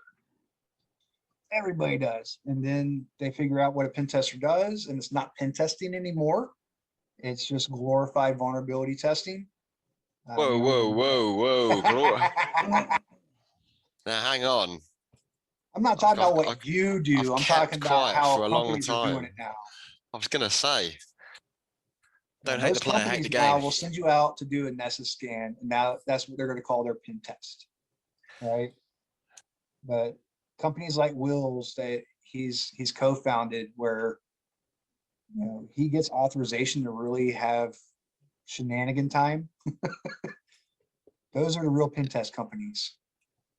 So definitely reach out to Will and figure out who he's talking to as far as companies that are still doing pen testing. Trevor is, if you look at any cyber convention that's happened during COVID, Trevor's been in every single one of them because they're all remote, always posting up great stuff. VetCon is designed, it's another Discord group, but the premise is behind offensive cyber, right? So if you're joining that group and you're trying to be a SOC analyst, threat analyst, don't expect to go too far in conversation with them, right? They're about being true pen testers. You know, I'm glad Jeff mentioned that CEH, right? CEH lost its lackluster back in 2009 when they took licensed pen test out of the curriculum, right? So CEH from 2009 till now, again, is teaching you how to be a glorified vulnerability assessor. You know, so going out for these EJPTs, the OSCPs, I'm still thinking OSCP is going to die out soon, because just like the last OffSec cert, it had momentum for a good 1.5 to 2 years and then dropped. TCM has a new one out too. Who does? TCM, you know, Heath Adams, cyber mentor. Oh yeah. Yeah, that's a very new one true. too, and it's a little different. But there's like 900 different certifications now. Yeah. Jeremiah just chatted. Why aren't you talking to us, Jeremiah? Tell us about this Discord group. Yeah, Jeremiah, you need to speak up, man. I'm surprised you're not on Baby's camera. wild, life happens. Let us talk to her too. Oh. That's true though. What he Yeah. wrote. You see my little guy, he decided he wanted to sit on the lap and say hi to everybody. That's good. It's good. I'm glad. Getting mine soon myself. You know, Trevor, with the amount of cons you've participated in, you know, are you able to share your Discord screen name? Is that okay? Which Trevor are we talking about? Costanzi. I can post a link to a Discord I'm in, and we'll go from there. If On the anybody, Common? yeah, that's a great one. There's a lot of people from all over, not just the US, but some people from the UK. They're really great. I participate a lot in there. I go by K-Bear in that Discord, so you'll find me in there if you join. I'm posting it right now. A lot of people, a lot of different areas, some people who have won a lot of big accolades in the SOC and incident response realms, lots of current penetration testers, some blue team guys. You can really start a conversation about anything, and that's awesome. And if you are in the Arizona, Phoenix area, I'm also a part of several meetups here. If you want to come and join any of those and you're in the area, reach out to me. I'd happy to make sure we get you involved there as well. And you just started setting up to where you're doing meeting in person too, right? Yeah, Phoenix 2600. I started meeting in person. I believe, well, I forget the name of it, but I just did another one in person that just started up in person this month as well. So a lot of fun stuff. And if you're not comfortable meeting in person, some of these do hybrids. So you don't necessarily have to be there, but if you want to join and you're either out of state, there's some opportunity there as well. You just miss going out for beers afterwards. Now let's talk about some other things that can beef up your profile. Doing white papers on, doing what you learn from. You know, I bullied Jeff Fields into getting into the Trace Labs captured the flag with me. Right. And the ILF. Yeah, and I bullied him into ILF because Rachel twisted my arm to get into that one as well. Right? So if you're in our Discord group or you're in a group that is doing functions like this, join in. You know, you're going to find that even though a lot of them say that they're moderate to advanced to expert level, you'd be surprised how much stuff you know and how much you don't know. And really capture those. Oh, wait on. Really capture how how you're migrating those in your LinkedIn profile. Add that to the bottom of your resume. You know, make a projects area. I'm doing a home lab. You know what? I did an OSINT CTF. I really liked it. Now I'm building a home lab based on OSINT. Got Blaze drop. Tom's leaving. I think Max already stepped out, right? Yep. And that's also what you did to my resume. And it was, you know, it's like, so he practices what he preaches.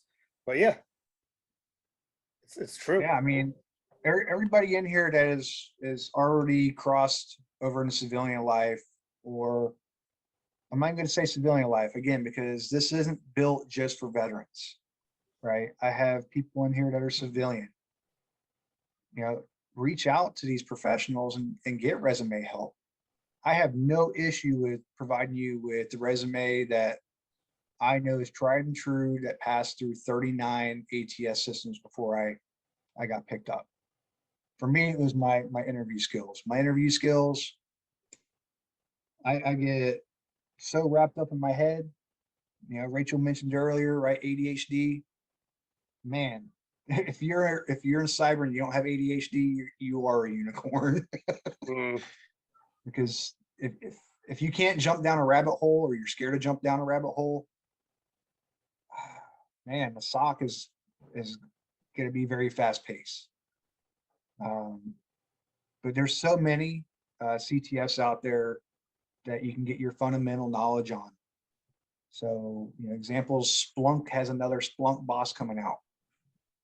Splunk Boss, huge, because everybody can get a copy of Splunk Enterprise for free for 90 days and practice with it. What Splunk Boss does is they allow you to touch the other premium stuff that you wouldn't have access to unless you worked for a Fortune 500 company. Splunk Phantom, Splunk Ghost, whatever, right? So you get that carnal knowledge of being able to say, you know, I got a little bit of hands-on experience with that. I think I can go further. You know, it's CTS are very valuable this go around. Just to jump in on that, I've just put a link into chat called CTF Time. It's quite a popular one, so you might have already found it. For anyone who gets involved, it's always worth keeping an eye on. They do vary. There's no, I mean, you can do a bit of filtering. Some of them are network, web, reverse engineering. I mean, they cover all sorts, but it's one of those things that you might think you've got a bit of time over the weekend, see if there's anything running and sign yourself up, or a group. Good to keep an eye on. Yeah, and I posted in our Discord group, if you've already joined us, the Innocent Lives Foundation, Rachel herself, the Human API, is hosting this one. It's going to be a 5-day event. It's a $10 buy-in.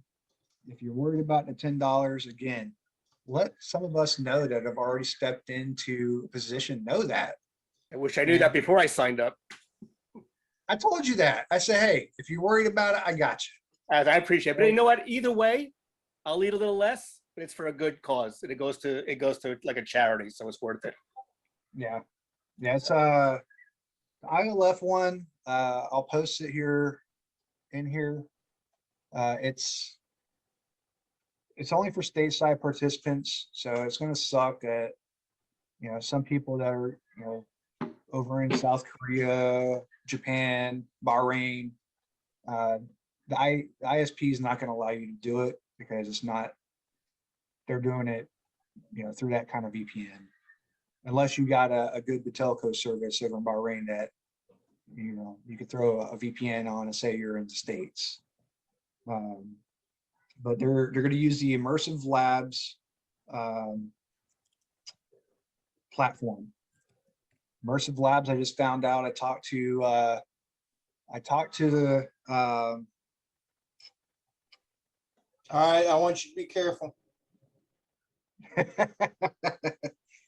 talked to one of the ladies there that there's actually a veteran platform that is not advertised.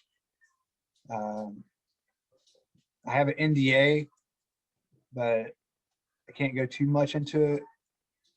But I'm doing my best to help try to build one with relevant skills that you can all get with, you know, within out in town. With You With Me, I'm surprised Josh didn't mention With You With Me. Another one good for With You With Me, Australian based. I'm gonna try to get Yep. I'm gonna try to get them on the next Breaking Into Cyber, or Veterans Breaking Into Cyber. Don't tell Christoph I said Breaking Into Cyber. But With You With Me takes veteran to a whole new level. It started in Australia. It's branched out. They got stateside now. They're in Canada. They're in the UK. They're in New Zealand. And the way they do it is, if you're a veteran, that means your spouse can do their platform for free. Your kids can do the platform for free. Your extended family members can do the platform for free. And this is going from IT all the way to data scientists. Relevant training. They give you access to VMs to where you can build your home labs. You get your they'll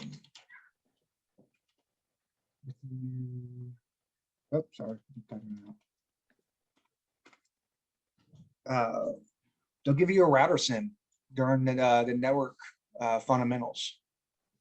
So, you know, having access to a router sim to where you can mess around with some CCNAs, do some access control lists, some black hole IP lists, you know, setting the secret password and stuff like that, level 5 password. I mean, it's, the world is your oyster, really. And then they've been doing a lot of hiring through With You With Me as well, because they don't just have an education platform, they have a corporate platform, and they like to hire on people to help with instructors. You know, don't if you're a veteran in here, you should not be spending money for training. Go ahead, Todd. Good evening, man. I'm sorry, Paul. I had to bounce away for a while. I'm still on the clock, so I'm still making dollars and zeros. Paul, I want to introduce myself formally a little bit to your group. My name is Todd Phillips, and I'm driving an initiative. I know you can see the background. It says CompTIA. I don't know if you can see it, but I'm a CompTIA authorized partner, as well as a CompTIA apprenticeship program for cybersecurity. We are a startup. The thing I bring to you is, if you want to learn about cyber, Paul Cummings is also involved in our startup. He's one of the senior chief operations guys, which are CISOC, chief senior ops for cyber in this particular project we're working on. But if you are looking to be trained in cyber, we can also help you. It's PTC Consulting, LLC. We have Red Hat as a partner, which is a Linux operating system that most cyber professionals really need to learn. We have, again, Pipeline to CompTIA, working on currently partnershiping with, of course, we are a Microsoft partner too, but we're working on partnering with Mantech, which they have opened the door. Working on partnering with AGR LLC, which is another government solutions provider or organization that will hire our apprentice along with Mantech. And godless, who knows whoever else would be coming. And in this project, ladies and gentlemen, is moving faster than we can build it. There are so many contractual opportunities in cyber right now, and most of you who watch dashboards or watching information, you already know. I'm not saying anything new.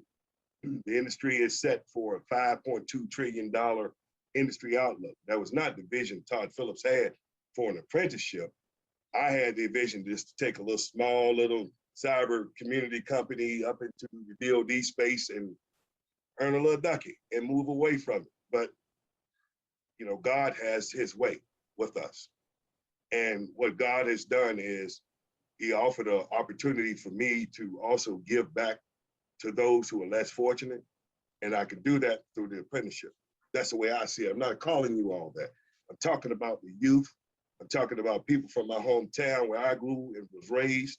Talking about those who want a leg or a foundation or somewhere, a platform to stand on. I can help them. I can help them by giving them an opportunity to achieve success through the power of education. Finally. So all I can tell you is I encourage you to look at us, not to join us, but look at us, review us, see where we're going. We have vision. We have a vision, and it's going to be moving faster than I can tell you. So if you ask for information, I can drop my email. I'm on LinkedIn. We got a Facebook group, got a Discord group, Twitter, PTC Consulting out of Glen Allen, Virginia. White owned though. We white owned, not black owned. Paul is the owner. Oh, wait, Paul's the owner? Oh, God, forget it. No, I was just kidding. Thank you, That was Paul. an inside joke from earlier today. Paul, or anyone that can speak about it. So everybody's talking about purely technical roles here in cyber and whatnot, and I was trying to just ask opinions about the project management side of this whole cyber field. A lot, we keep hearing, as transitioning right now in the military, half the people keep talking about all of us having previous management leadership positions and whatnot, and go for your PMP, go for whatever else, blah, blah, whatever. Anyway, if anybody, we can talk about that and not necessarily be a purely technical, some of us might not have technical inclinations of being, nugging at the keyboard, okay? but it could be a coordinator, a manager, whatever else, like integrator, some people call it, whatever. Yeah, if you're really interested in like the less technical roles and you like the really big project management stuff, you'd probably do really well in the risk governance and compliance parts of the cybersecurity world, because a lot of those are really basically project managers. Leading an audit is just leading a project or doing a specific, if we're trying to sell a certain product to a large customer, they're going to have all sorts of these compliance questionnaires and stuff, and getting all these filled out are just small projects.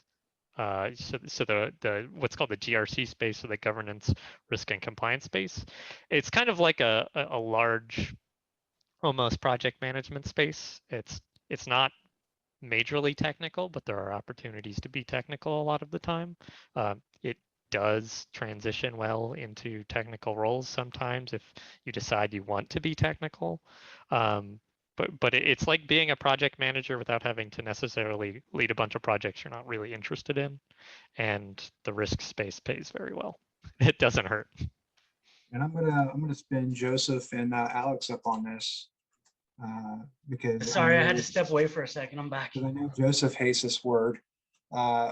But if you're going into project management, into IT cyberspace, don't get PMP, don't get CAPM, work on Scrum Master. Right? Scrum Master saves the day when you talk about software development life cycle, how we build out projects in a whole.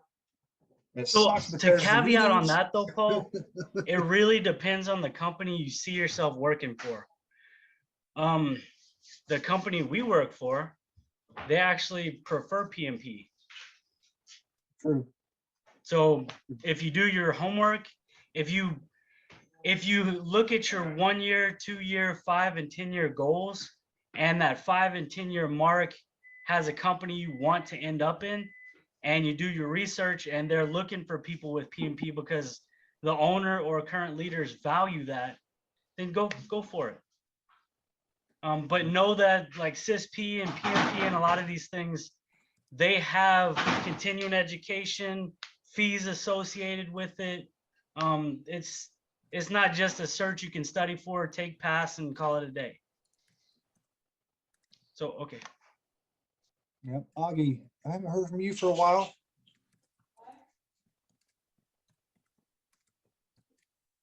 Paul, you call me?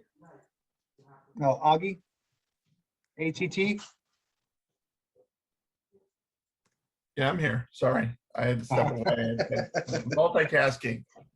No, you're good, brother. I know you're doing your systems management stuff. Yeah, a little bit. I'm sorry, was there a question out there? No, we were talking about project management. Okay. Nora's been hearing a lot of how we can translate into project management roles. I brought up the whole fact Scrum Master is a hot commodity now. It is, and I think, well, Scrum Master and Product Owner, I think, are growing more as you see a lot of organizations shift towards Agile development as their mainstay, away from waterfall. And certainly the DevSecOps world is becoming more and more important as you want to do more continuous delivery kind of thing. There's an inherent need to have a security risk type personnel involved. And it doesn't necessarily mean that you have to know code. You just have to know security practices and best practices related to how your organization and environment is built. From a project management perspective, I've been involved in a lot of them that have PMP or a CAPM, and they do pretty good jobs in driving the project, but they tend not to be focused on security only projects.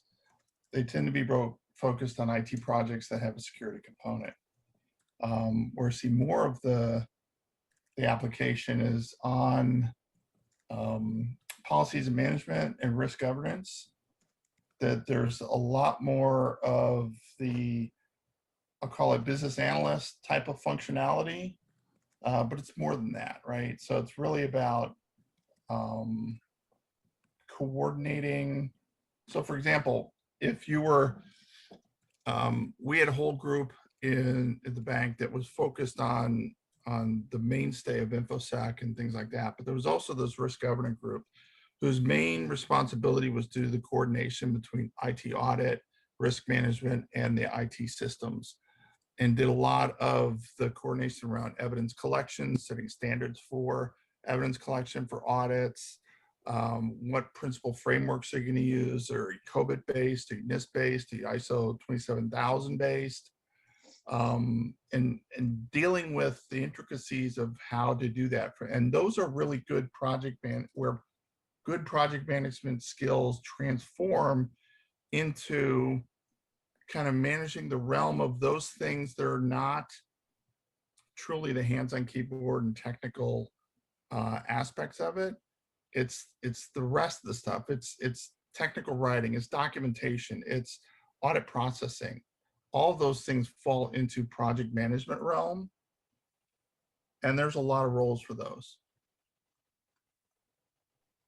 If I could piggyback off of Augie, he's spot on with that. I do the project management side of cyber, but I also go into the roots of the cyber. But a lot of the risk management is a heavy burden and a heavy lift for me some days, because I'm having to go in and identify what the tool does. One of my things that I think, this is directed to Paul, and we started looking at core values, teaching the whole person perspective in cyber, because when you don't know tools, it makes it difficult to do the jobs that are required in the process of working in cyber. So that's another reason why, too, I partnered with I'm trying to partner with as many tools as I can. Varonis is on my ticket list right now. TrustWave, which is CodeFish, FishMe, DB Protect. Who else? There was somebody. I said Wireshark. Paul said, we don't need that. So, but I'm trying to say again. QRadar. I haven't looked at it, but I will. I'm trying to get as many tools in our toolbox that will eliminate the gap from a cybersecurity professional, because oftentimes only knowing half of the product, only knowing policy and not knowing the tool makes you a halfway cyber professional. And from what I can see from my day-to-day routine, that's just my take on that. I believe there's an IBM courses that are available to veterans, and they have labs and stuff for everybody that you can do, like penetration testing. I think their cybersecurity analyst is on Coursera, and you can do all of that. And the latter half of it, the latter half 3 modules, I believe, is involves actual labs for anyone interested in IBM technology. Yeah, they have several out there. That's why I was talking about the QRadar. If I'm not mistaken, I think that's from them. It is. And they have a community version. And the best thing about a lot of these resources that all of us would behoove us to look and find and everything is there's so many different tools that are out there. You may not be able to find one that a job is asking for, but here's a point to look at is that there's a platform that's similar to it. I mean, if you take a look at it, there's so many other tools out there other than Wireshark, like Security Onion. And so just get in there and bring those down and put them into a VM, into your home lab, and just run on them and document as you're going through and doing various things, because that documentation, in a sense, is like a portfolio. That's going to showcase your skills. It's going to showcase, I mean, in the community in general, you have to document in the first friggin' place. So why not build a portfolio of your documentation? It's going to show your skill set. It's going to show how you troubleshoot. Don't just document the easygoing installation. Document how you troubleshoot something. Troubleshoot how, or document how you obtain the flag when you go to hack the box. Try hack me, or take up any of these other adventures that you're going to go to. Any of these labs, document it, capture it, and build your portfolio up. Because now when you sit there and the guy says, oh, I see you did hack the box. Can you tell me what you did? Well, I can tell you and bore you, or I can let you just see it. Here, go to this website. Okay, enter this, and there's all of my documentation, all the boxes. Now, Larry's absolutely right. Because when you're on site, you have to document everything you do, because that becomes, if you're doing an IR, everything you do becomes a legal document. Right? So learning how to document it ahead of time. Hey, you know, I ran XYZ command. I ran XYZ script. Yeah, and just keep going through. That way, you know, if you're doing IR, you're not stepping on evidence that was actual, you know, threat presence. Real quick, I'm not sure how many people are still at the entry level that are on here. One of the things that helped me out a lot was a toolbox program I built and continued to evolve over the years. So it's something I can help people kind of understand. I currently use Python to upkeep it, but it's a light Kali in my pocket. I have it on a thumb drive. I can plug it into any machine and do all kinds of stuff that shouldn't be done if I choose to, which I don't. But it's, as I'm adding tools to it, it helps you research new tools that you probably didn't even know, because even when you're going to college and studying Security Plus and Pin Plus and all this other stuff, they only introduce you to surface level tools like Net Witness Investigator and some of the other SAM Spades and stuff like that out there. But as you're researching the more advanced stuff for your program, for your toolbox, then you can actually start to build yourself up at the same time. Hey, Joseph, could you put a link, either your link or a link to that? To that what? My toolbox? No. Well, either a link that, so that if anybody wants to, you know, brainstorm with you on some of the steps that you've taken. We I tried to do it on GitHub and all that stuff, but this is a personalized experience to everyone. My toolbox is not going to be your toolbox. Oh, true this. So it's something that people can get with me offline, and I can point them in the right direction, show them snippets of my code, teach them some Python basics and stuff like that, or even start them out with batch files and stuff like that if they don't know how to code at all. Right. You know, start them off going up the programming hierarchy or something like that, and you know, add some skills they may not have thought they wanted or needed. Yeah. But just to throw my code out there, I'm not gonna. No, I'm not asking you for that. It's like your LinkedIn, so that people can reach out to you, because it's. Oh, I did that scrolled like 2 hours ago. Yeah, but it's scrolled all the way up. That's where I'm going. Okay, yeah, I can put that Save back the on chat, here. it'll be there. Yeah, I'm gonna save the chat when I send out the video to everybody. Okay. Hey, Paul, let me take 2 minutes. Like I said, I had to step away. I see Rachel's already dropped off. I wanted to build on something that she was talking about a little bit, if you don't mind. Oh, go ahead. This is what it's for. I'm going to share my screen. So as we were talking about Ava's profile and what she was looking at her Deloitte, right, if you bring up Deloitte as their LinkedIn page, you can go to their People's tab, and then you can go to what do you want to find out about them. So I just put in recruiters to find out all the recruiters that might be out there, and there's a whole bunch of them, right? There's 1,200 and some odd people that are there.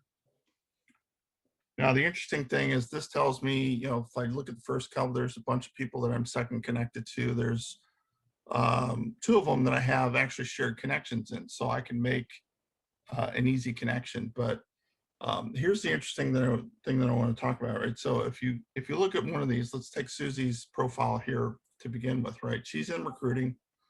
And if I go down and I take a look at some of the things she's done, you know, it'll talk about what she's in. She's looking for people with clearances, right?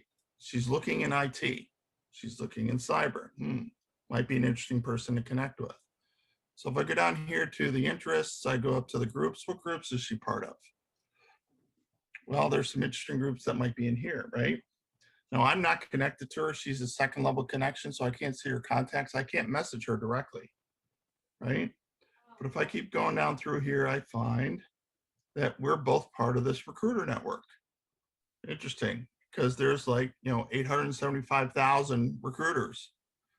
So if I happen to go and look at the recruiter network, if assuming that it changes my tab here, aha, I'm part of this network, right? Well, if I happen to go over here to the membership and I put in her name, there she is. Guess what? I can message her directly. I don't have to be connected to her. So I'm guessing that if Ava does this and she goes and she talks to Susie and sends her a message, says, I'm really interested in finding out more about Deloitte. I see you're an advocate of women in cyber and want to get together and talk a little bit. I'll bet she gets a response. I'm gonna almost guarantee it. And oh, by the way, just did a little OSINT on her.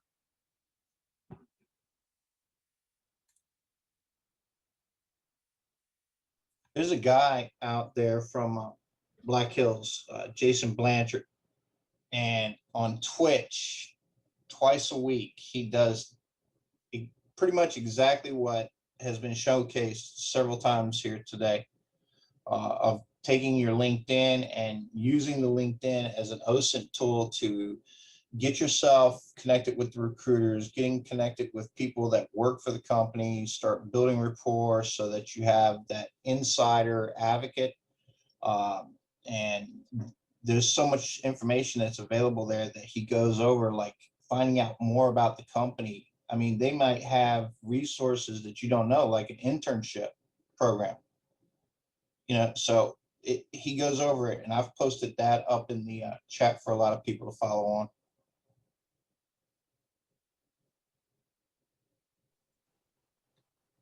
Yeah, absolutely. There's been a lot of knowledge on here that people are paying coaches for. It's like Steven said, there's about $10,000 worth of knowledge dropped today. When you start talking about some of these freaking LinkedIn influencers that everybody's following and trying to get to help build their profiles out, stuff like that. Probably worth So- not trying to be those people, because if I see Yeah, some of that right. LinkedIn influencer clickbait nonsense, you're probably the person I'm not going to interview. That's just me. Your mileage may vary.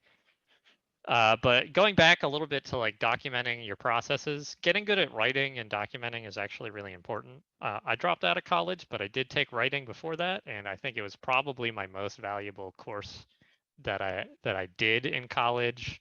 If I were to translate it into my work today, I mean, funny enough, a couple hours before this, I was in kind of like this cybersecurity version of a coding interview with a company I was interested in, where the whole basically thing to do was to analyze a vulnerability and prepare an assessment for the business and the technical teams that would need to patch it.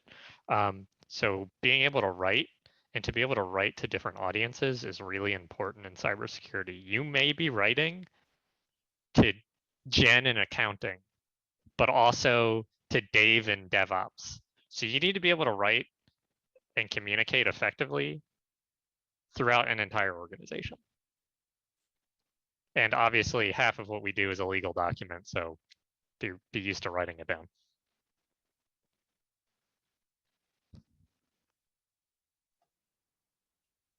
What are some other questions we got going on? I see Ellie got in here. Talked to you earlier. Got John in here. John's got a brand new baby and he's popped in. What you got for us, John? Not a whole lot, man. Just listening in on the technical stuff and kind of the feedback going in with the a lot of the non-technical things.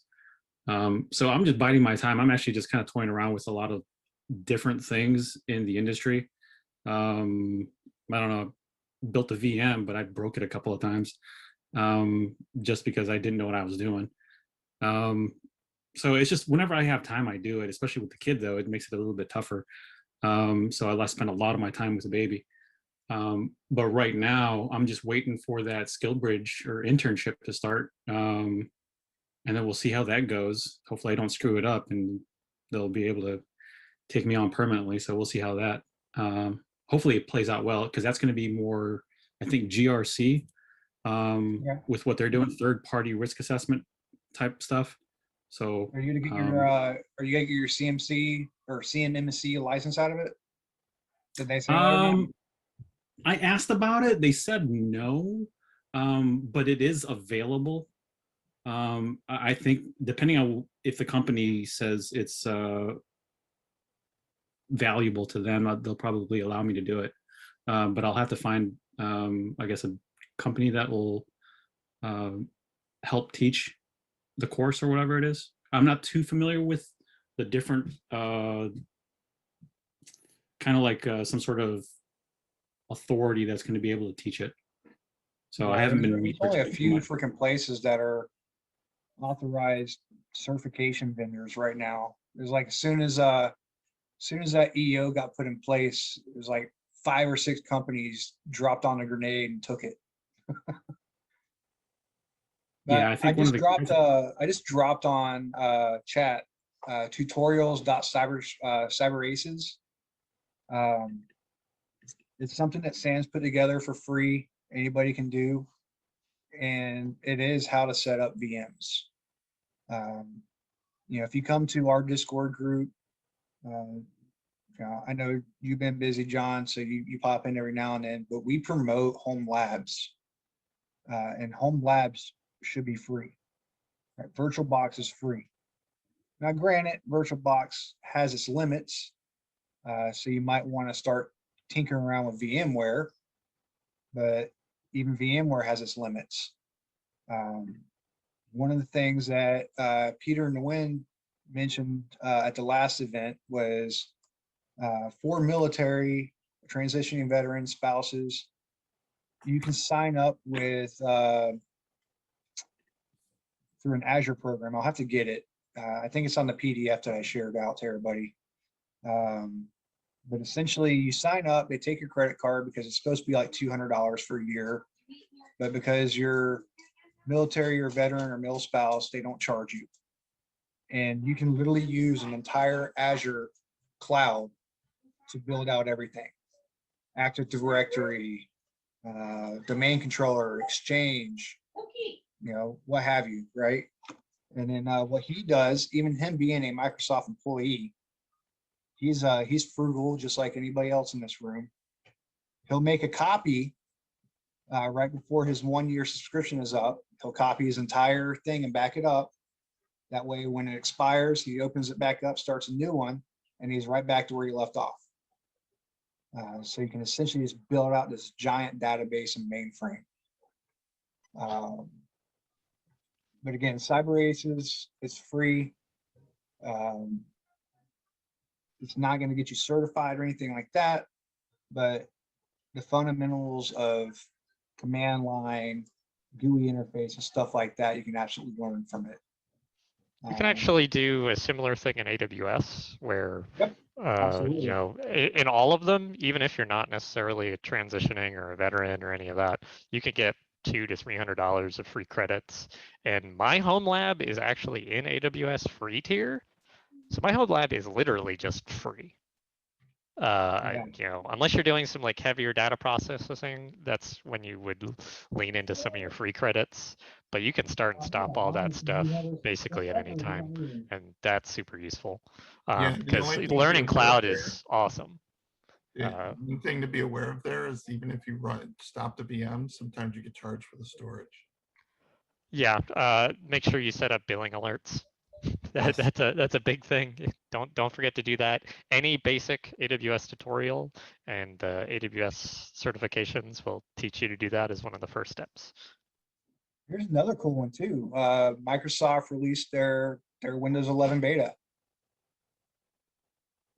Try it out. Document what you learn from it.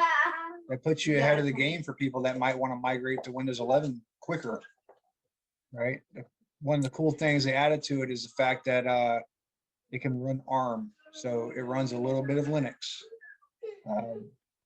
So Microsoft's trying to get in that cybersecurity game where, a lot of tools you have to run on Linux. Well, Microsoft now, I have the ability to run that same tool. One thing to consider, you can run on Windows 10 today. If you have the right version that includes WSL2, you can load an Ubuntu instance right on your Windows machine. Yeah, I was going to add this. Not only Ubuntu, you can get Debian, you can get many distros, you can get Kali straight off the Microsoft App Store. You can. WSL has been fantastic. 2 gave a lot of enhancements. It's been around for a long time. And just circling back to hypervisors and getting your lab built up, we've heard VirtualBox and VMware mentioned, which of course are very popular. But if you're running Windows 10 Pro, Enterprise, or Education, basically anything that's not Windows 10 Home, you've got Hyper-V, which is free and it's still a very low barrier to entry. It's very easy to pick up and run much the same way. If you've got any experience in VirtualBox, you can take your snapshots or checkpoints, as they're called, very simple to use. And in many ways removes that kind of middleware abstraction layer by having to install more clutter on your disk. So you're using, native Windows stuff. Just another option if you do have Windows 10 Pro or above.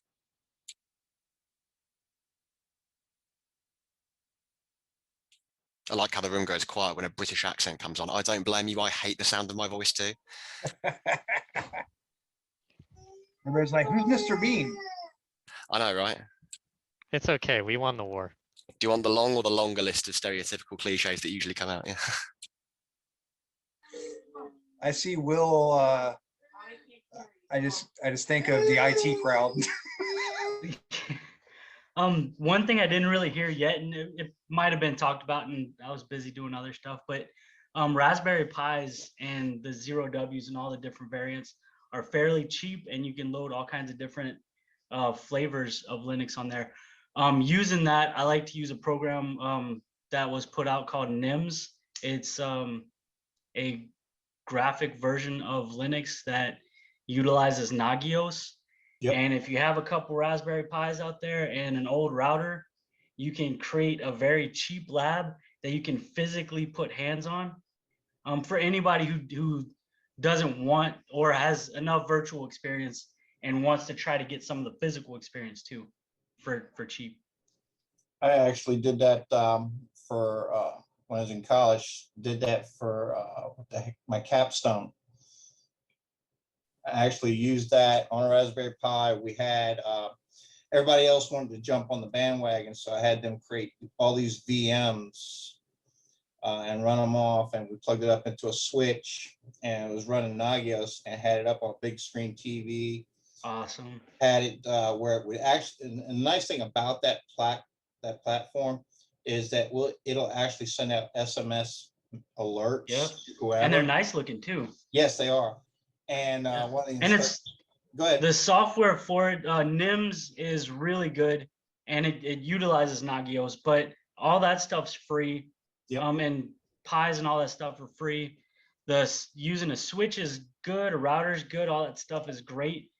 Doing it virtually is fantastic. The more experience, the better. But once you get in the real world setup and you're faced with physical equipment and you don't know what the hell you're looking at, a little physical experience goes a long way. Oh yeah, but had one of the professors called BS about the SMS. I said, "What's your phone number?"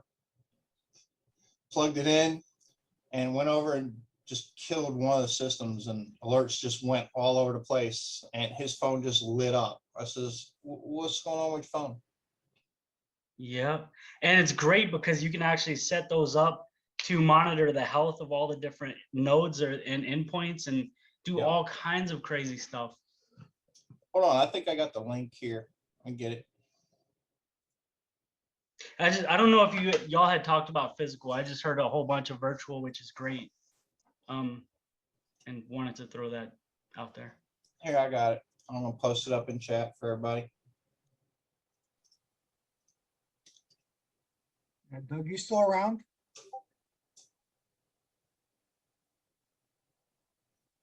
Thanks, Larry. Oh, my pleasure. Appreciate the link. So Joe, Doug Comer has been trying to get a SOC analyst position for a while. Like, this is his third event coming here. He's been running into that. those gatekeepers. Don't feel bad. You're not the only one. No, I've mentioned this on some LinkedIn posts. I've got friends with master's degrees that are still trying to find jobs. I mean, maybe you're chasing the wrong job. That's what I was thinking. Yeah. Maybe the wrong master's degree, but it's neither here nor there. I have interviewed a lot of people that come out of masters in cyber programs that I don't know how they got there, but they can't plug in their they can't plug in their own computer, so I can't Too really much trust them. virtual training and not enough physical training. I can't trust you to secure anything. Amen to that. Yeah, definitely. I have 18 credits for an associate's. I mean, you see plenty of people get their CISSP and you're not really sure their head's even on straight. So don't take any of these buzzword certs like the gospel that LinkedIn will give them.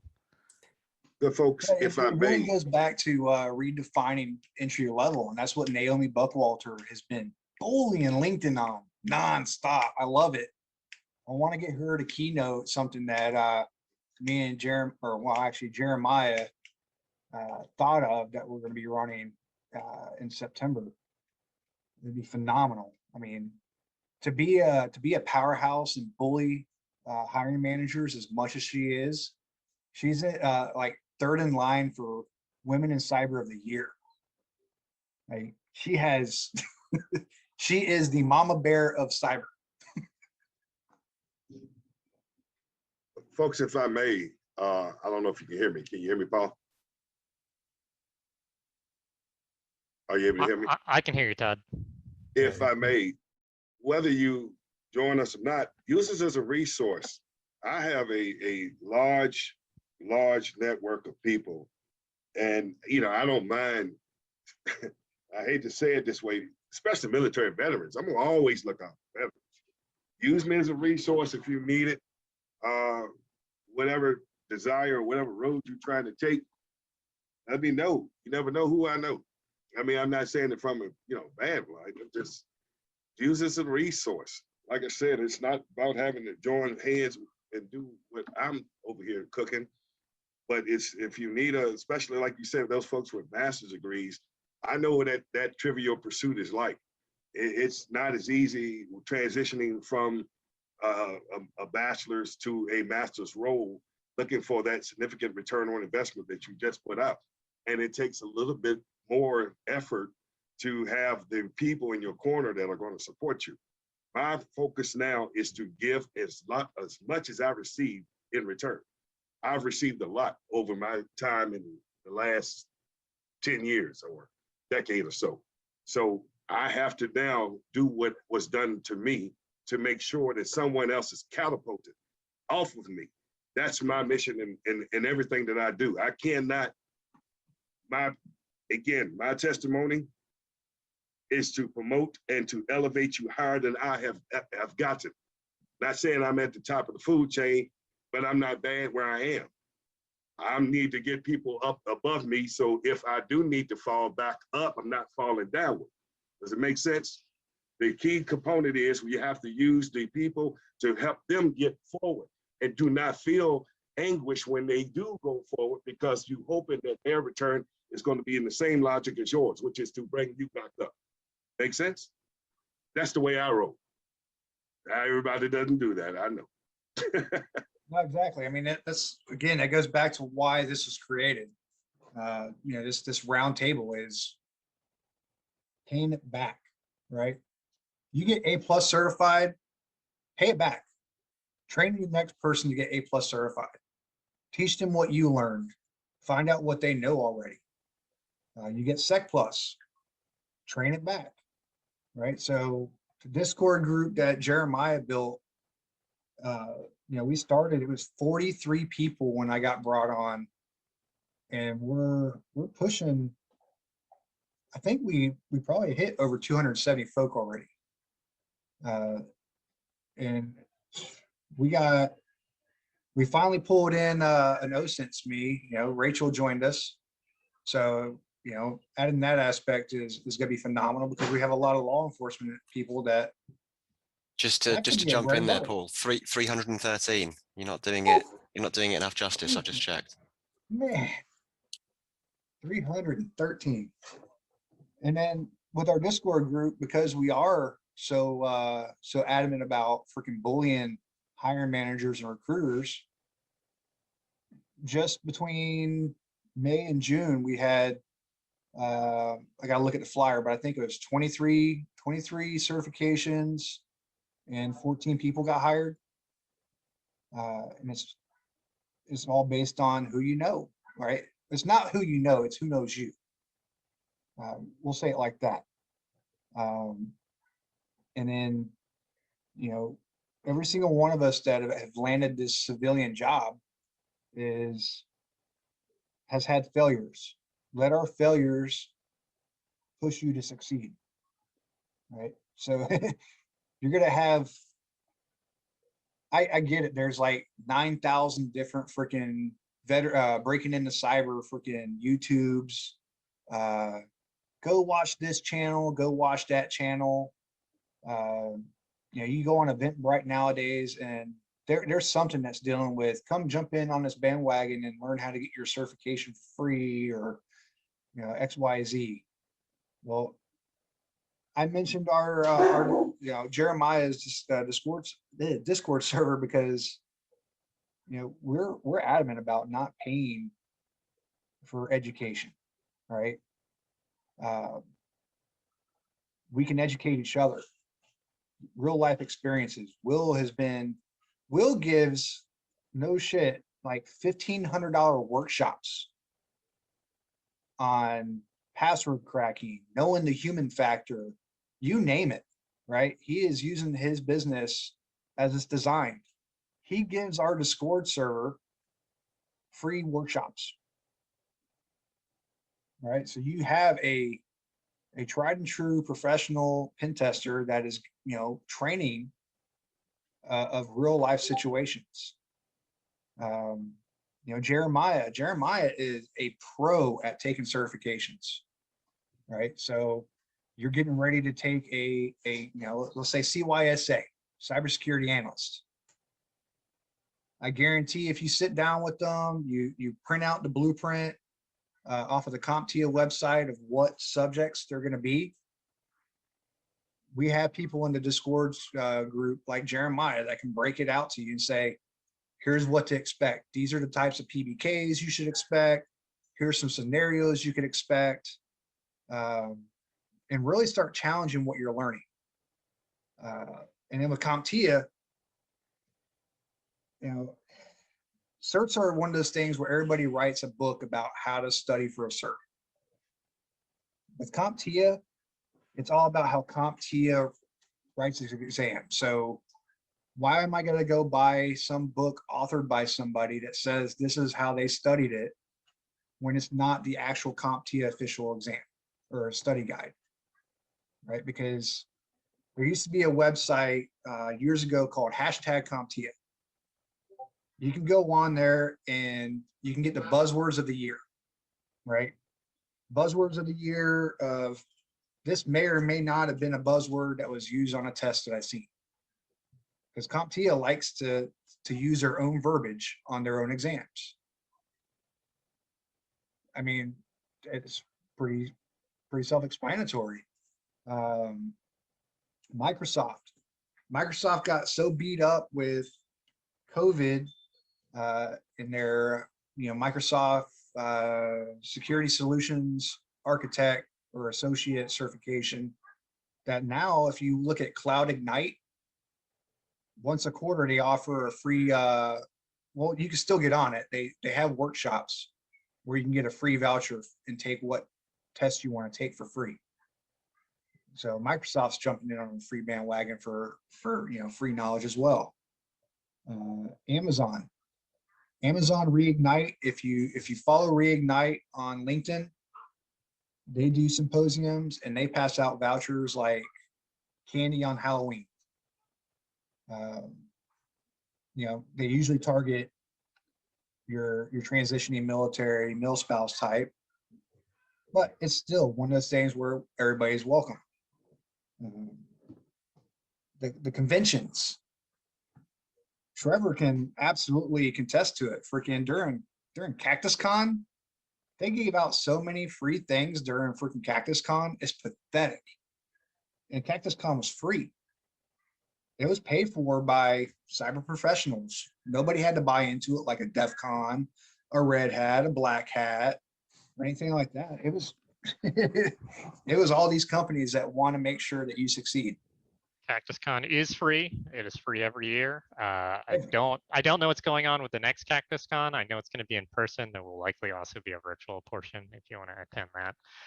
I'm not on like the board of people who runs that nonsense, but God bless them.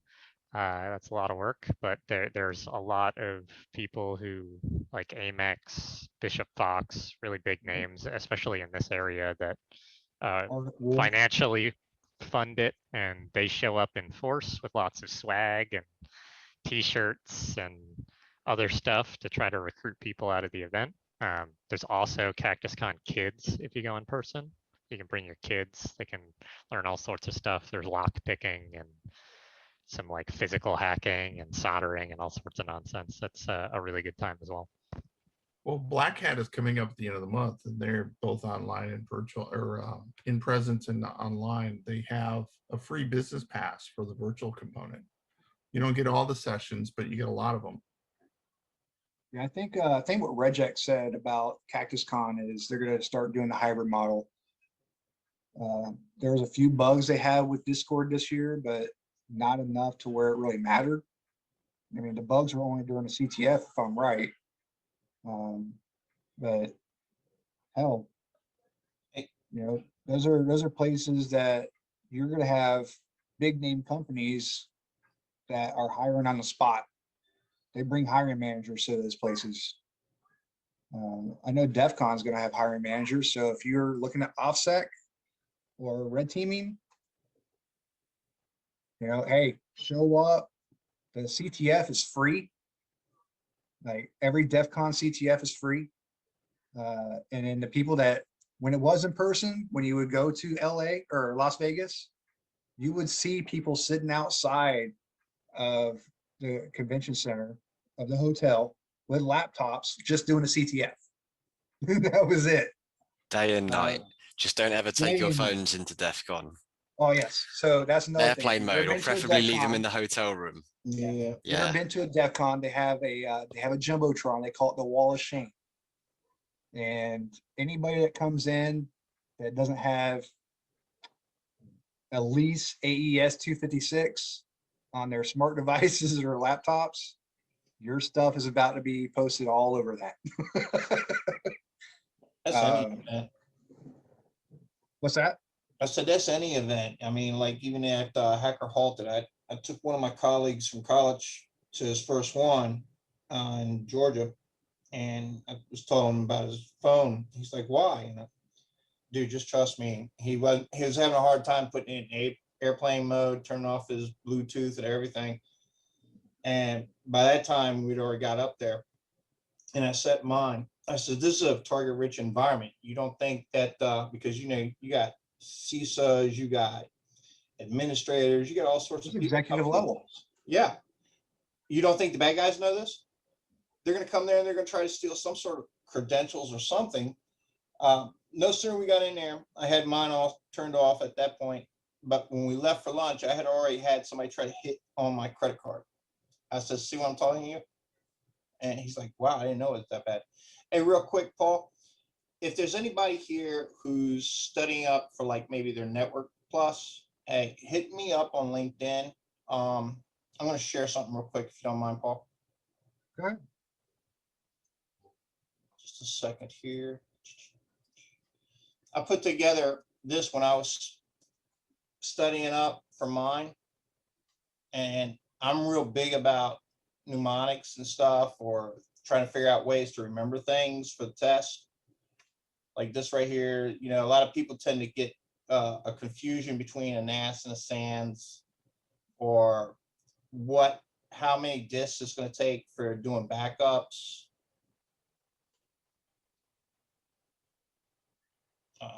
How the PDUs are put together, which will help you understand why you need to know the OSI layer some.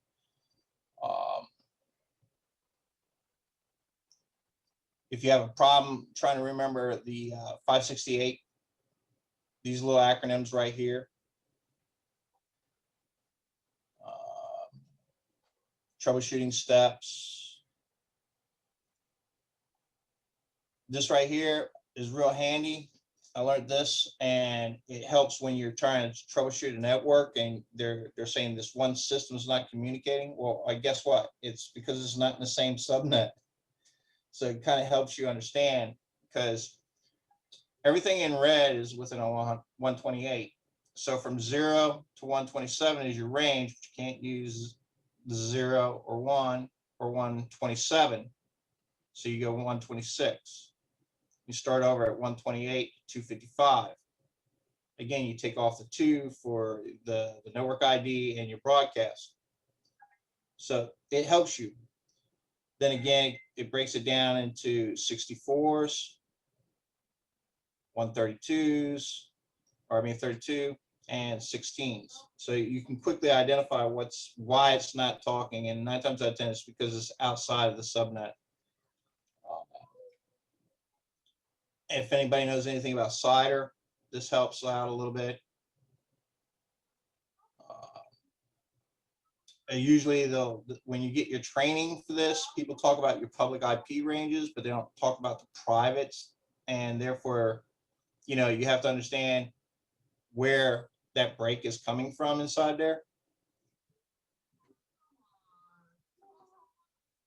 Ports, remember some of these ports, like just changing the 2 S's and SSH to 2s. Okay, well, there's your port. Again, the mnemonic, this one's for the TCP IP. And then this one right here. There it is. Did you have an acronym for the OSI there? I couldn't see if you did or not. I remember when I was back in university, someone tried to teach me, please do not throw sausage pizza away.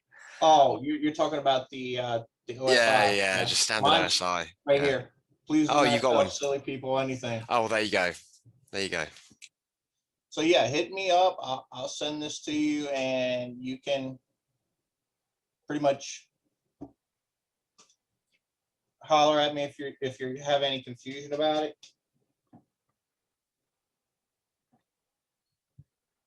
I'm curious though. So Joe, you got loads of time sitting in isolated areas doing SOC analyst stuff. What kind of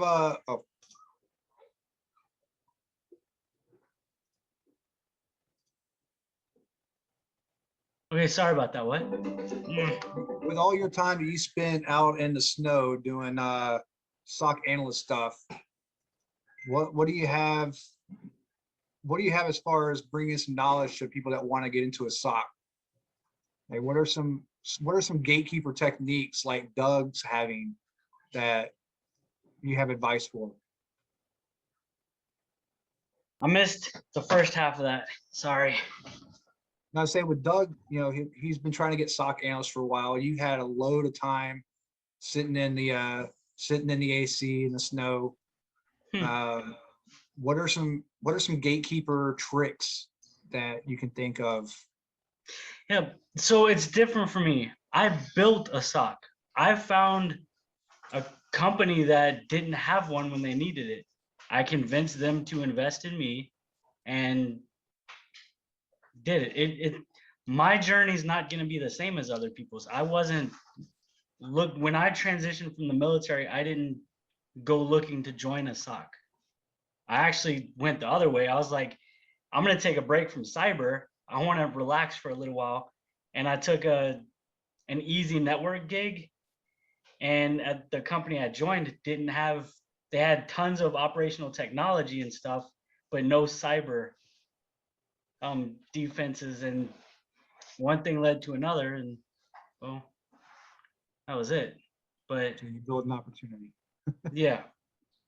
A lot of SOCs churn through employees, so getting and they hire a pretty high volume of employees a lot of the time, especially the big SOCs. So sometimes it's just a matter of getting your resume into the hands of somebody. This one thing I will notice. Oh, go ahead, Joe.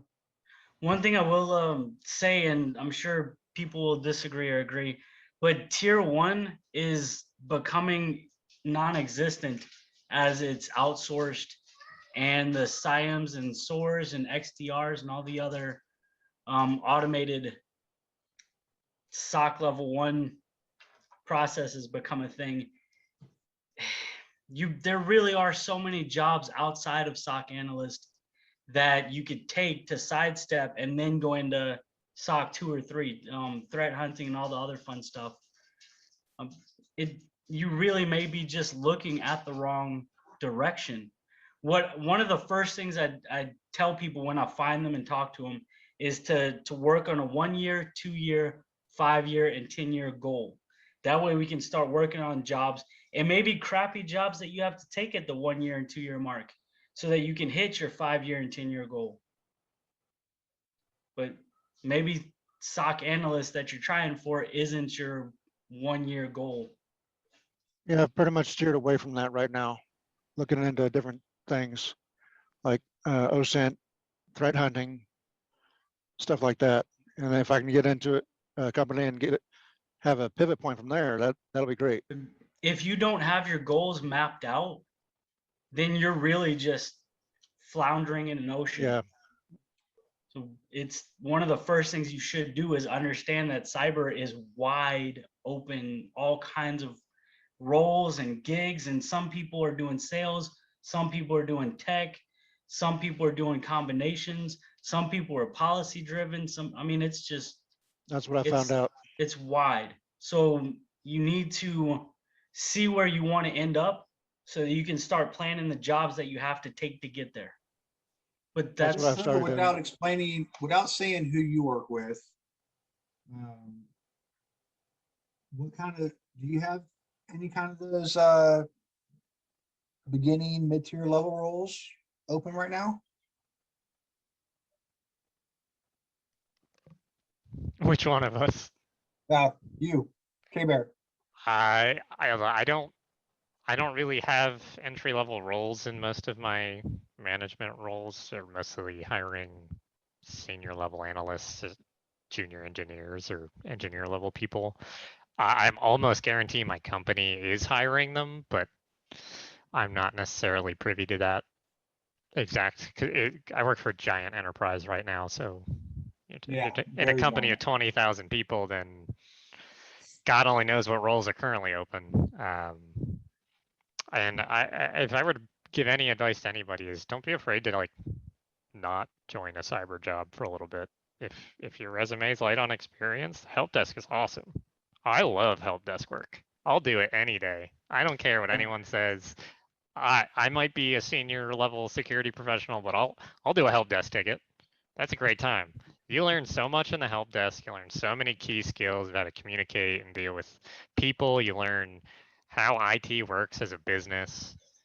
The help desk is great. Sometimes it pays bad.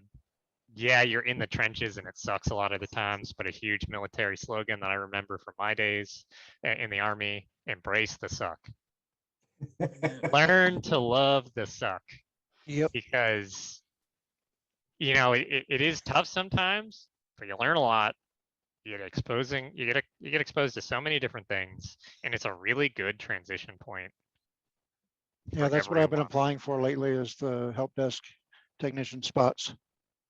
And just like when you get into that help desk role, be really honest what your plan is. Make sure you're talking to your supervisor, talking to your manager, saying, this is what I want to do in 1 year, 2 years, 3 years.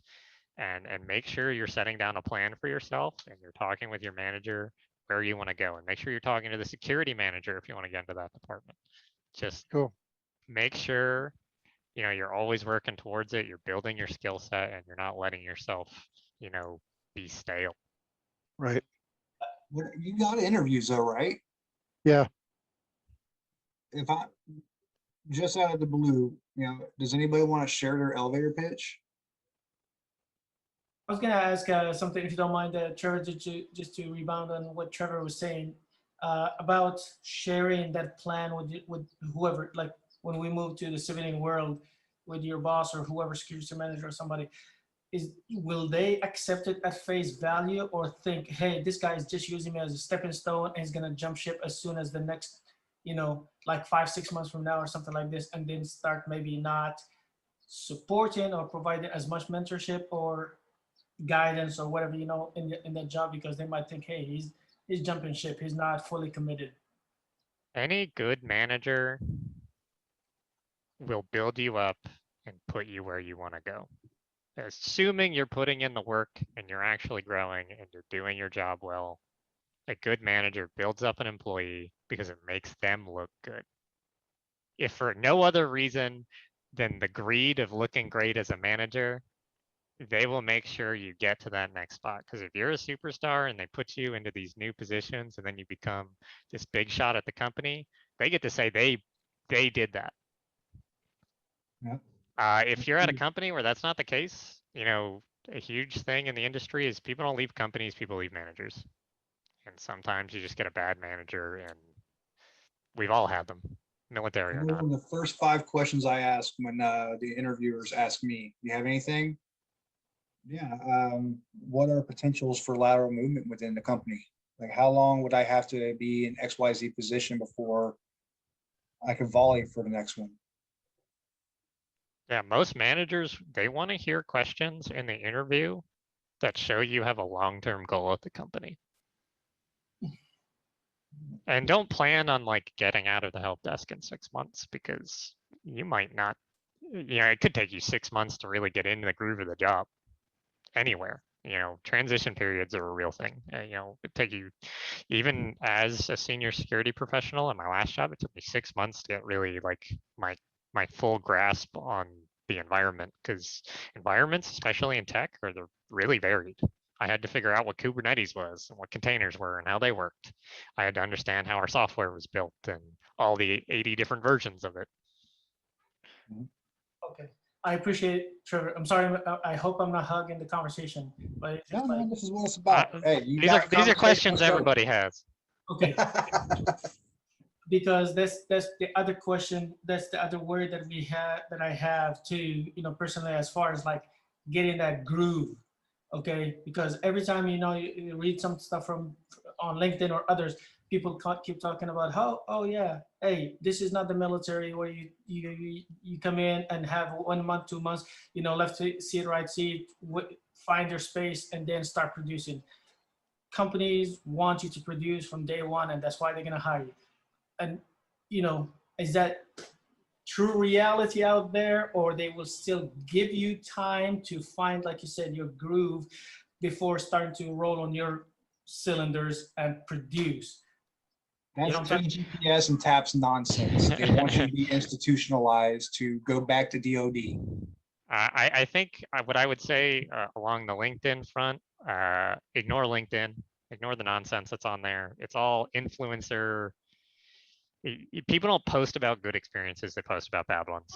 It's bias a lot of the times. I know Paul talked about Naomi, but I've personally blocked Naomi because I think a lot of what she posts isn't the real truth of what's going on in the industry. It's just a way to build her brand, and good for her, build her brand, do better. We need more senior leaders and stuff, but I don't think that's what's actually happening.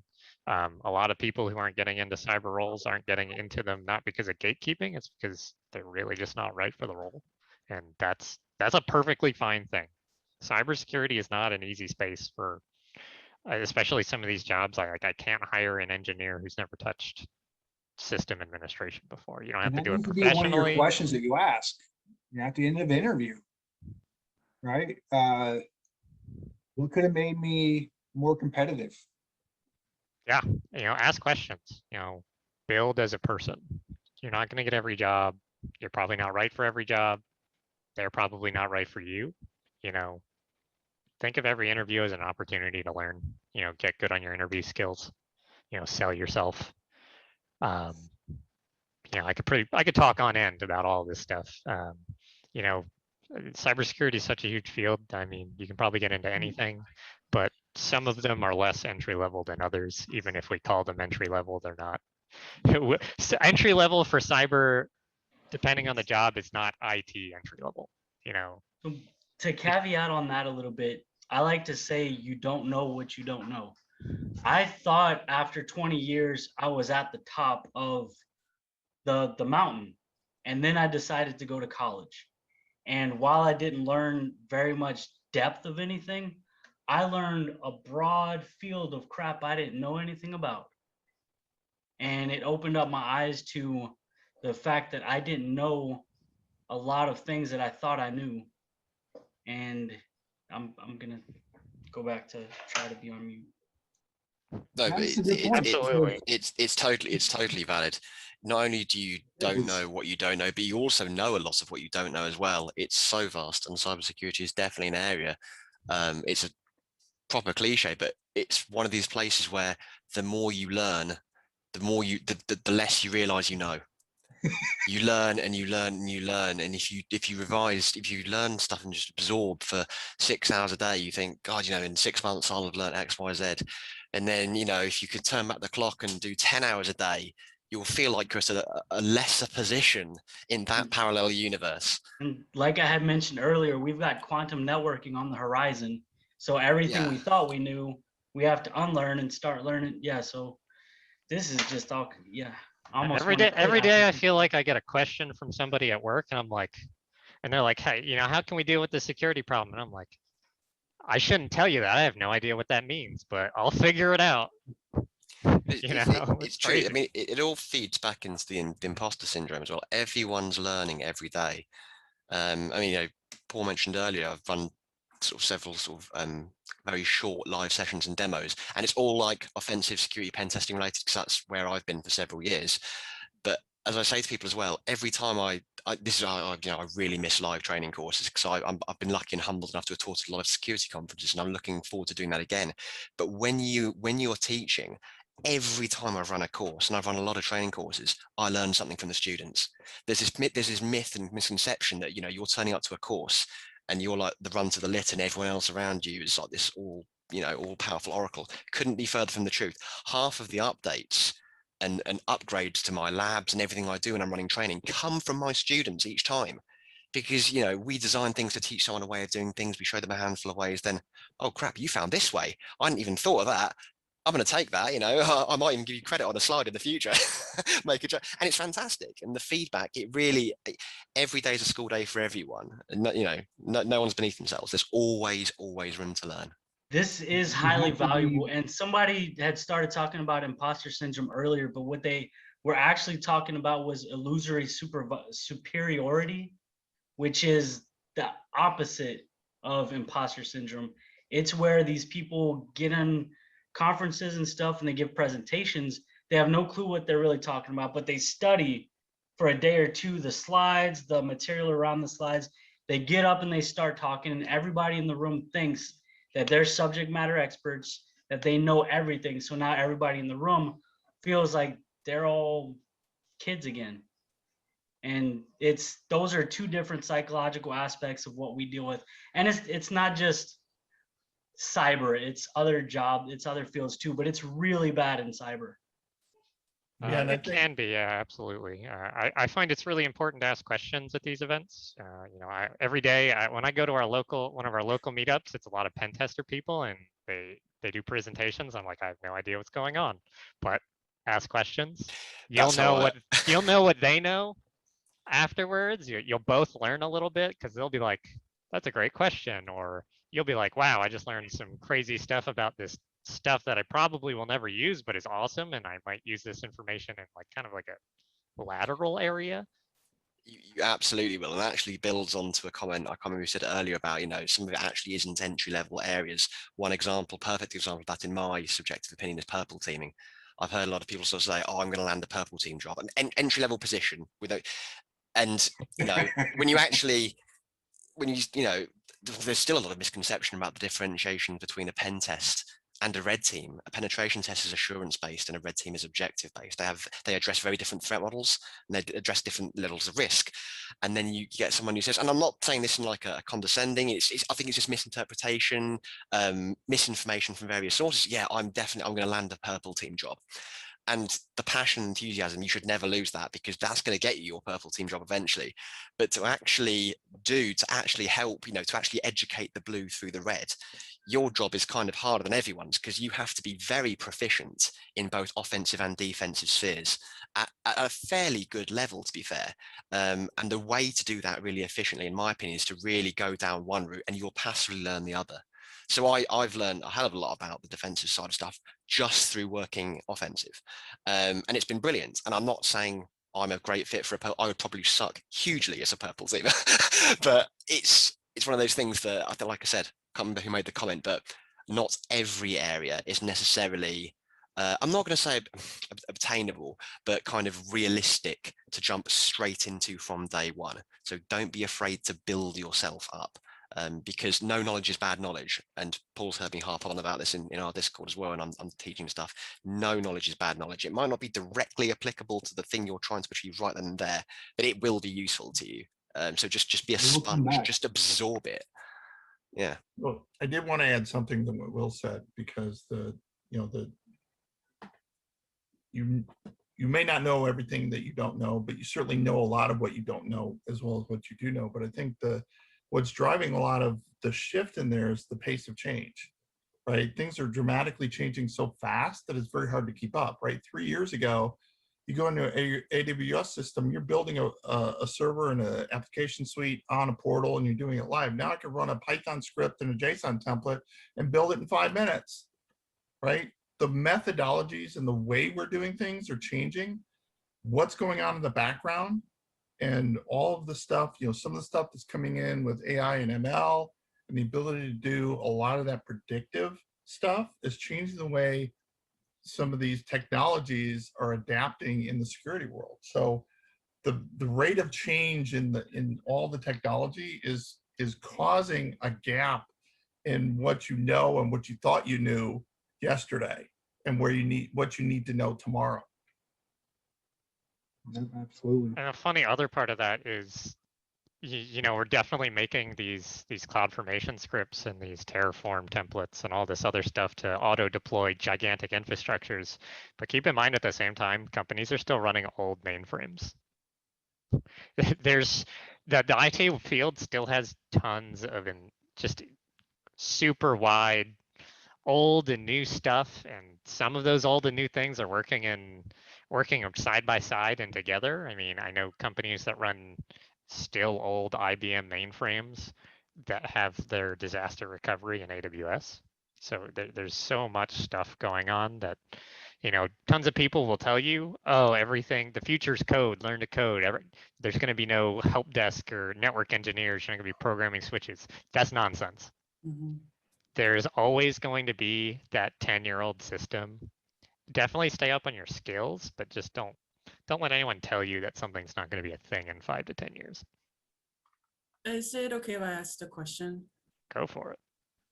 So I'm pretty new in the whole cybersecurity, but I realized that after getting my first certification, that this was the perfect field for somebody that has ADHD or ADD, because I'm oh, there's so many things I could just touch and grab. And I'm literally having 5 conversations with myself. So my question is, there is so much, I feel like there's so much knowledge out there and so many things that I'm able to get. It's almost like I'm doing this Kirby thing, just getting all this knowledge. And then I also feel like I'm drowning in it, but I'm still enjoying it. I'm trying not to burn myself out. What's for me, right now I have the 1 cert and there's 3 more that I'm about to get. But when you guys started, for those that are really well in depth in it, I'm just curious. I'm not trying to burn myself out, but what's the best path to take where I'm not trying to just go for everything and absorb it all? How can I put blinders on and focus a little bit on what's that next step for me? Well, I definitely feel you, especially from the ADD standpoint, because I have ADD at work. I'm in meetings and I'm trying to do 8 other things at the same time. And sometimes I just need to be wait, I need to pay attention, stop all this other nonsense. And when I train, sometimes I'm trying to do way too much training at one time. What I'd suggest is, set a schedule, focus on one or two things at a time, whatever you think is actually reasonable and you're making progress on, and you're absorbing the information, and just start there, baby steps, don't try to run before you can walk. Start joining these groups too. I mean, you can have, just alone, you fall into two groups that are very powerful on LinkedIn right now. Blacks in Tech, Women in Cybersecurity, right? Two very powerful groups, and they are promoting the hell out of people getting certified, helping them get jobs, and they're doing meetups to the point where you'll sit in a room with, like, kind of how I did it, right? I brought in a SME from each section, right? Literally the last time that we did this, back in April. Yep. We had a few people that changed their idea of what they wanted to do in cyber because they were talking to people that were doing it. That really sounds interesting. I don't want to do that. That other thing I was talking about. Reach out to the people that are in these positions that you find intriguing, right? Curiosity goes a very long way in cyber, very long way.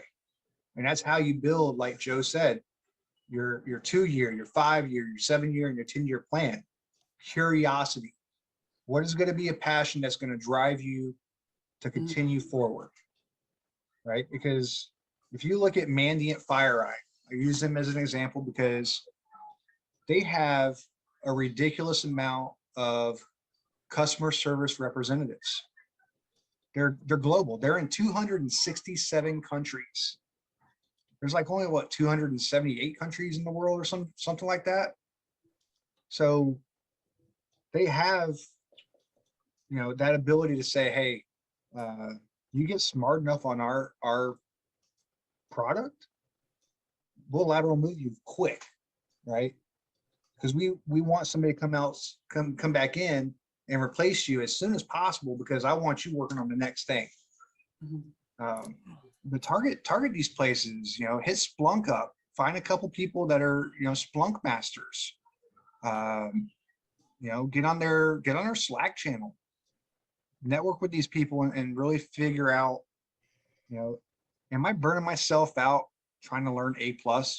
Like, is A+ going to be beneficial to me in XYZ job? It might not. I mean, I can tell you right now in digital forensics, A+ is very valuable because you learn what the system artifacts are. But that is a high level job where a very low level cert plays a huge factor. And I'll add on to what Paul said. So I think there's no right answer to that question that was asked, right? It's all about what are you passionate about? What's right for you, right? So you need to figure out and have clarity around what part of cybersecurity are you most interested in? Is it pen testing? Is it defensive? Is it coding?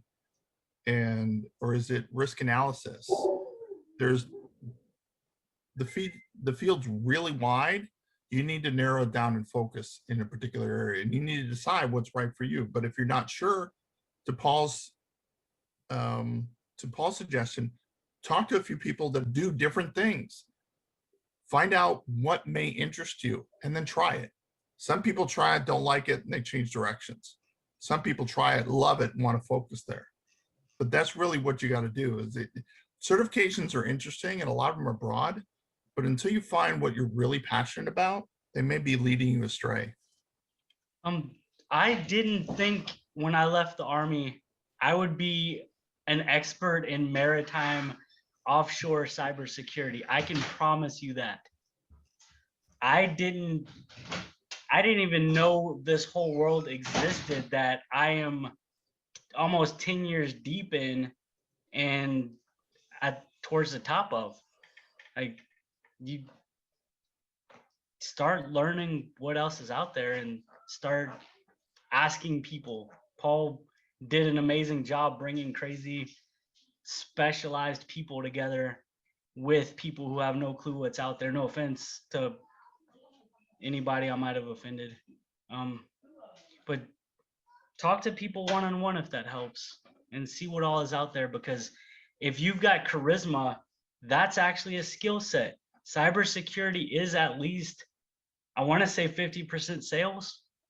I mean, if you can't pitch budget considerations to stakeholders, it doesn't matter how great you know you need to get things. If the ownership isn't putting money towards it, then it's pointless. That's facts right there. Yeah. Charisma, personality. I mean, this is well out of cyber. People buy from people. And I'm not saying if you're, you know, an incredibly shy, introverted person, you can't succeed in life. Of course, I'm not saying that. But you know, you're absolutely right. That enthusiasm, that passion, that ability, even if it's like you said, if it's delivering and translating technical findings from a pen test to board level, to actually translate that to realize business impact, to get executive buy-in for budget to be whatever it happens to be. If you can do that in a compelling way, I mean, we're doing soft skill stuff here. There's nothing technical about this. And at its heart, cybersecurity is not even a technical problem anyway. It is a people problem, and people relate to people, people buy from people. Yeah, if you can be compelling and if you can have that charisma, I can't agree with Joseph anymore on that. Absolute truth. Yeah. What's really funny, just Wednesday when I was in an interview with a director for a new like software security architect type role, I used the term that I was a people engineer because, you know, really you need to be able to work with people regardless of what position you're in. I can't get software patched if I can't motivate the software teams to patch their software. And I can't get them to patch their software if I can't get the product manager or the scrum master to put it in the sprint. And I can't put it in the sprint if there's no budget from the director to put it in the sprint. Yeah. It sounds When like you're something- studying Net Plus and all this stuff, you really don't realize how much people skills are involved in cyber. And once you start moving up the ladder, your job gets more frustrating the more you suck at dealing with people. And I suck at dealing with people. So I try to look for people who don't suck at dealing with people. And I share all my technical knowledge and they try to share all their people knowledge. That's one of my flaws in this crazy game we play. And it's all about learning yourself. I said that earlier. And trying to find where you really fit hit a best. good point too, was the human factor. We haven't even talked about the human factor yet. What if I told you that if you were to get smart on, let's say, a learning management system, right? Let's say you are a people-driven person. There is a need for cyber awareness at every company other than that yearly check in the box, right? Because you might go to a maintenance facility. Why does my wrench turner need to know XYZ? Well, you can help build a training platform to what they're using. You know, in this case, it'd be right up Joe's alley with ICS and SCADA, right? Why do I need to know why I can't plug a thumb drive into my assembly line? Well, I can give you one good reason back in 2011 called Stuxnet. I mean, you know, there's a lot of hidden cyber jobs that people don't have credit for. For real world experience of that, the person, and I'm not gonna name names because I work with people in here, but a person I know in real life has not really learned technology since the late 90s. That person makes more money than I do and is in a higher technology cyber role than I am. And I'm gonna leave it at that because I get a little heated. Oh no, I already know who you're talking about. It's okay though. It's staying here. It's staying here. It's totally staying here. Yeah, But you forgot that you're recording this and putting it out on YouTube. So yeah. There's no names. There's and no it names, it's and a he's common pretty- thing, and it's okay because that person's more people oriented than I am. I'm not a good people person.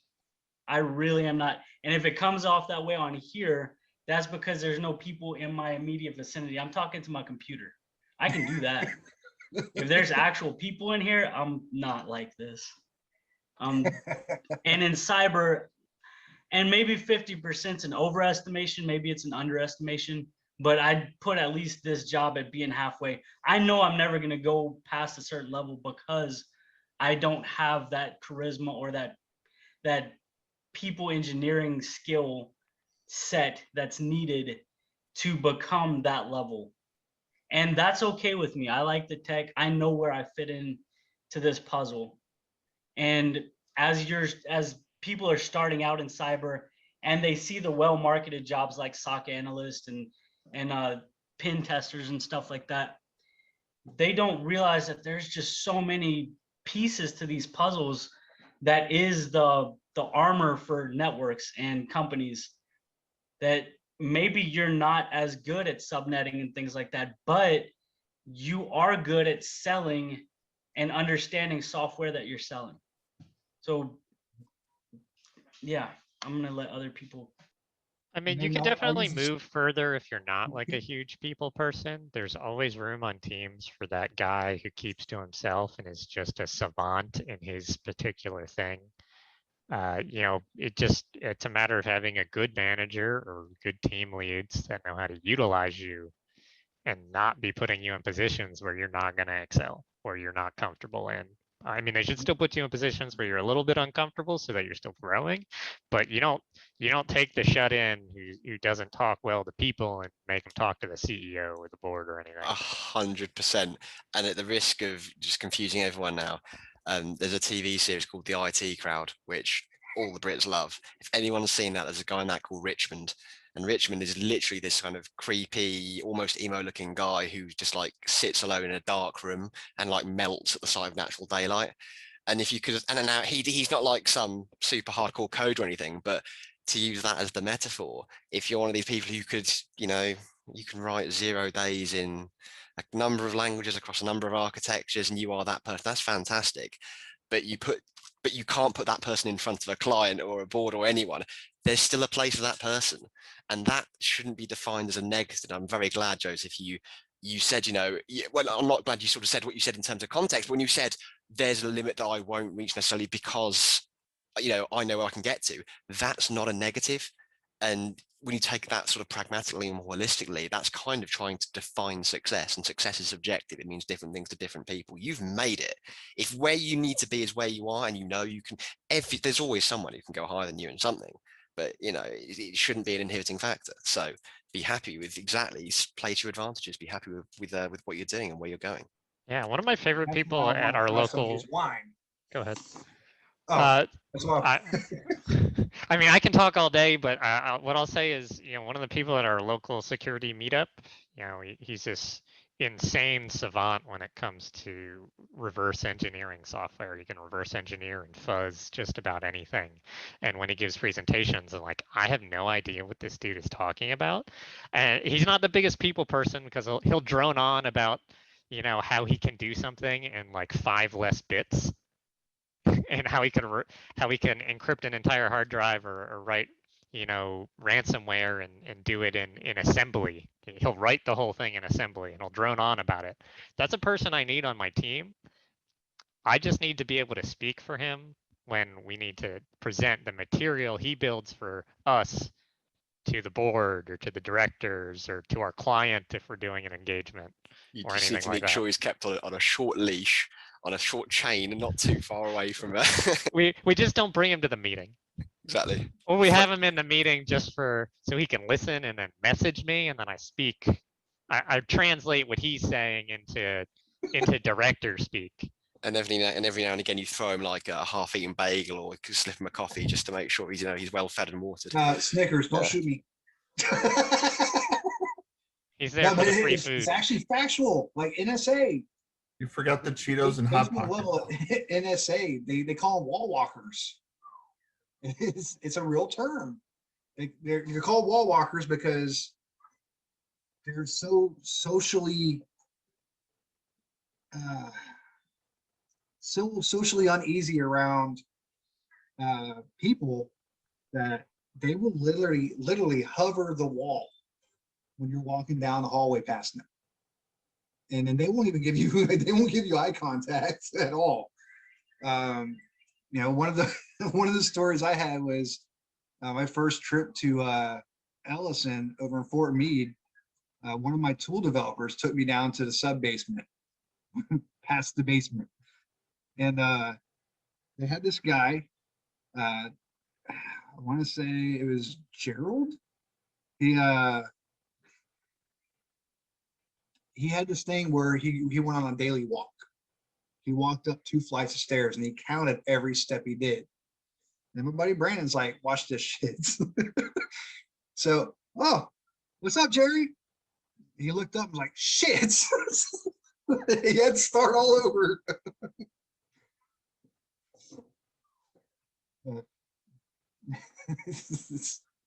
We do need whisperers out there. I will say that. Trevor hit it on the right on the nail. Does anyone else have any questions? Otherwise, I can pick up this question I think Jason asked a while ago and we accidentally ignored. I know Jason asked about cyber degrees and certain IT managers not hiring them anymore. If anyone has a cyber degree here, don't feel offended. I'm not poking fun at anyone, but a lot of the cyber degrees, cybersecurity degrees, masters, bachelors, a lot of them were kind of like, especially in the past several years, have been kind of like money grabs. You'll find a lot of weird cybersecurity boot camps that certain, higher ed institutions or private institutions are trying to put on, where they're like 10 grand, 15 grand, and you get a net plus and a security plus, and you're probably not going to have the skills to get a job after that. And as somebody who's done a lot of interviews with people either trying to get into cyber or in cyber, I think a lot of managers have dealt with so many people coming out of those programs that just lack IT or actual cyber skills, that it's like, it probably gave them a bad name when it didn't necessarily have to. A degree is a degree. You get out what you put in. So I'm not going to say I won't hire somebody with a cyber degree, but I'm not going to hire somebody over somebody who doesn't have one, vice versa. It's the interview stage that really matters most of the time anyway. Yeah. So, to say that, I made a post about this, I want to say 2 or 3 weeks ago, but 3 or so years ago, the CISO at a company I worked at once upon a time, I'm not going to say when, pretty much said because I didn't have a degree that I shouldn't be doing anything in cyber. I did have several relevant certs like Security Plus and stuff like that. So I took up the challenge and got the same degree he got. And during that journey, I realized that they teach a good bit of stuff, but nothing's deep enough to actually be relevant. If you go outside of the courses you learn and continue to dig deep, then there's value there. But the degree itself only shows that you've picked up on some keywords and maybe done a couple things, but you've been exposed to a good bit, but it's not really worth hiring somebody with a degree and certifications and some IT experience. That's definitely more valuable than just a degree. You literally described my degree right there. So even though I'm a pen tester now, I did a master's in digital forensics, and I graduated from that master's in end of 2007. And I was very lucky to have got my first job in digital forensics months later. As it transpired, I found out that my degree was not the reason I was chosen. And as much as I like to think it was down to some witty charisma or personality in the interview, I don't know. I probably just managed to fumble my way through enough above some other candidates at the time. But I learned more in my first 3 months experience as an imaging technician in a forensic lab than I did in my entire year doing a master's in digital forensics. I'm not going to tarnish my undergrad as well, but I completely agree with what you said there. And when I've hired people in the past as well, and in fact, just I think to echo what Trevor said, I'm not saying I would or I wouldn't, but I will take passion, enthusiasm, an attempt at a personal GitHub project, a personal blog. Yeah. I will take any of that any day of the week over someone who relies and almost rests on their laurels. Certs are great. Degrees, if you've done it, great. They're good, but you shouldn't let them define you. because otherwise you wear them as a badge that shouldn't really be worn as a badge. I think people get hung up on them a lot. And if you want to go for a degree, definitely not saying don't do it. There's a different, everyone Yeah. has a different path through the woods. So, you know, choose your path. But if you're going to get a degree, make sure you're doing extra stuff on the side. Get involved, you know, learn to build stuff, get involved in CTFs and collegiate competitions. I know I got a question about this, like a DM in the chat about collegiate cyber competitions. Get involved in those. Make sure you're doing stuff. Fight for an internship, because that internship is experience, and experience is king. I'll tell you another good one that that me and James Azar have been batting back and forth on the town hall. STEM, right? Middle schools, high schools, college, they all have STEM programs. Well, these STEM programs, they only get catered to whoever that PTA is, right? So the PTA might want robotics. They might want engineering. They might want agriculture. So if you have kids, another good way to muscle your way into cyber is get on the PTA and push for cyber hygiene. I mean, that's look at COVID.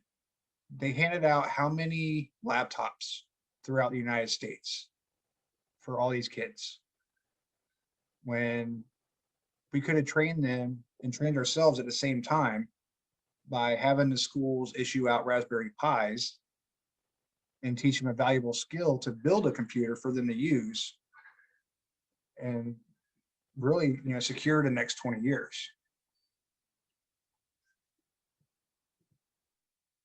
I did that with my granddaughter. She likes these little storybooks and everything. And I took one of my spare Raspberry Pis and we sat down. She loves computers. And we sat down in my office and programmed the Raspberry Pi to read off of a external SSD drive. And she has a lot of these books in there and it reads to her. And we programmed the Raspberry Pi to do that. She loves that thing.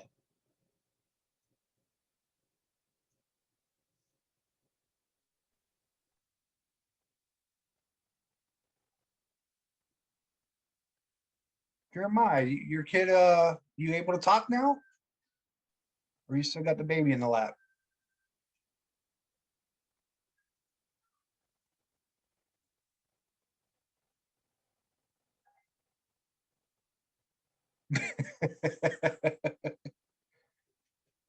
One of those days. Where's a place where we can see what types of technology are going to be making a break? Like, I know, Joseph, you were stating that the quantum networking is something that's new. What are other things, and where can I find that type of information? Just like financial analysts and people that do stock market day trading and stuff like that, you have to be plugged into news sources and feeds all over the place. And depending on your job, your role, and where you want to go in this realm, I mean, I'm tied into so many stuff. It's just, there's some days I just have to turn things off and try to catch up another day or so. And I'm sure other people have more defined answers. I've got hot. Is Ms. Gonzalez. So here's the thing. Since you're on Discord and you're on this channel, there's like various other Discords out there. There's other LinkedIn people from different organizations and stuff. Just getting yourself out there and like has been so often said in this, is just mingle, get to know people, just strike up general conversations, and you'll find out. I mean, for a lot of people that were getting, when we first got into class at my university, a lot of people didn't know that cyber was part of hospitals, that they had any need for cyber, you know, especially with considering today, for example, you have some people that are walking around with gadgets attached to their bodies that are insulin pumps, this, that, and the other. And that's information of things. Well, that's connected to the network. And therefore now somebody has to protect that so that somebody doesn't accost it and compromise it and change things to it. So tech is out there in just about every aspect of our world. Cloud, a lot of guys, that are doing the security process, they're doing everything at a local level. And like was mentioned here about going and getting Azure, AWS, learn the cloud, because guess what? A lot of companies now are sending their resources out to the cloud. Well, guess what? It's still got to be protected. So it's just open yourself up and reach out to all these different Discords and other groups that you can get to, and just start asking the questions, and somebody will hit you up with something. Thanks. And you got the Discords, you got the different groups. I will say for everybody that's in here that is in the military still, or veteran status, or mil spouse, CMMC is the hottest thing on the street right now. That's a cybersecurity maturity model. Paul, I'm glad you brought that up. I actually have an agent out of Florida that's looking for companies that are starting to do this, and there is big money in this. It is a thing. It's not just a buzzword. It's a sellable, it's a marketable buzzword. Yeah. I mean, hell, each state got $500 million for CMMC. So each state. That's not just $500 million. That's each state. Like, where'd our deficit go? To this. And it's all it is auditing auditors, because we can't trust auditors anymore. And I was at a town hall. I got pulled on to be a keynote speaker at a CMMC conference. And I was like, you have aviation folk, you have maintainers that are auditors. This is their perfect way of sliding into a cyber job. Why? Because they have an unbiased opinion. If I'm an IT and I'm going to go inspect an IT, I know, they're going to have some shady ways of doing something, right? So I might give them a little leniency on why XYZ might be in a layup or not in a rack, because they are using buzzwords like, oh, it's in maintenance, or we're waiting for a part, or something like that. No, man, if you look at somebody that does quality assurance in the military, not on my checklist, fail. That's what we need. So one of the things, especially this is for the, I guess, newer people getting into all this, we have gone into compliance-based focuses instead of competency-based focuses. And this has evolved into just people, auditors who don't really know much. And you guys are probably already at that or above their level, and they're just checking boxes. They have no clue what the hell they're checking. So that has destroyed companies, as they don't want to spend the money they need to, as they only need to meet compliance. So hopefully that sheds a little light, because I've dealt with that quite a lot from 2020 to recently. As a man who's run several large audits, SOC 2, PCI, most auditors and most auditing companies, they come from financial audit.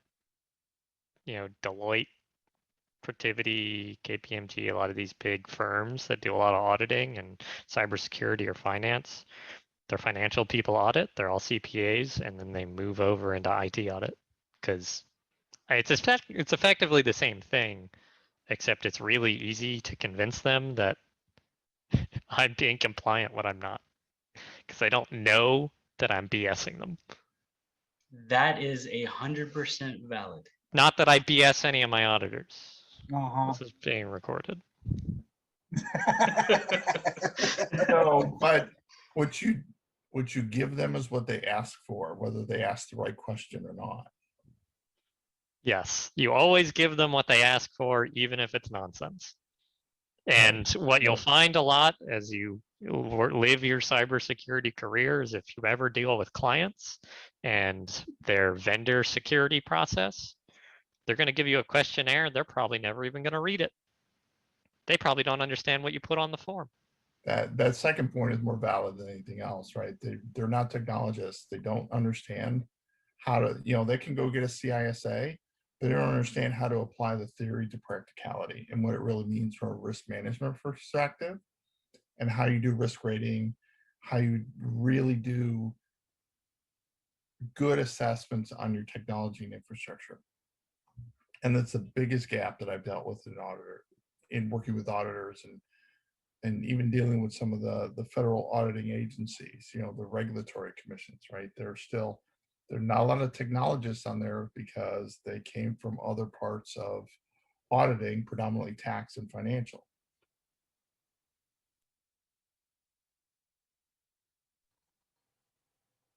Adam, man, I thought you were going to say something earlier. You've been quiet.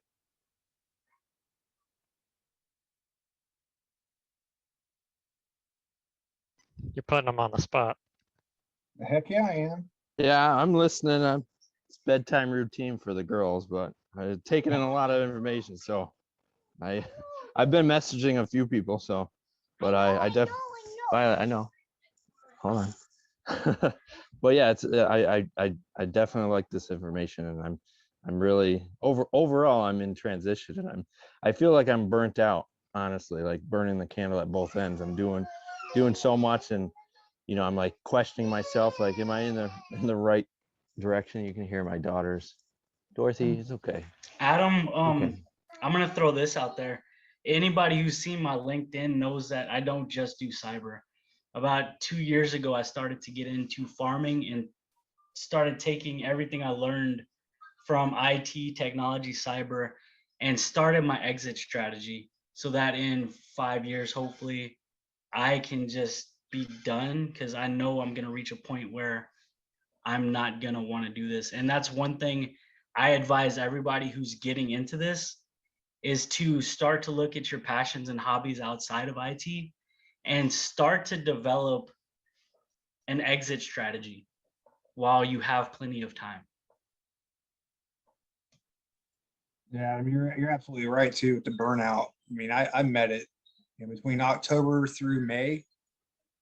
Hell, I told Will, I told Jeremiah, I told so many people that I had a Home Depot application in my hand. Like, I'm done. Like, right? Because again, it goes back to what they're teaching you in TAPS. STAR method. We don't use the STAR method in IT and cyber. You put something on your resume, that's what they want to know. What do you know about this? It says you're proficient in it. Let's see how proficient you are. I don't care, like, how did you overcome a negative situation and make it a positive? That was 39 interviews. That was never asked. I never had a STAR question asked.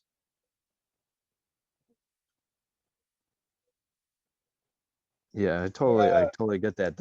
It was a lot of information. It was, in certain perspective, it's good information, but it was just, even I did like a short course for the job hunting or the federal job or whatever it was. Then I took the 3-day course just to see what more information I could get. And yeah, it's all good information, but when it comes to the IT and building my resume to actually write what I actually did, or it's just hard because I've been in law enforcement on the Navy side. So now I'm trying to bring out my true passion and experience in the IT world. And it's just that part is a struggle, because I may know more than I even know, but so.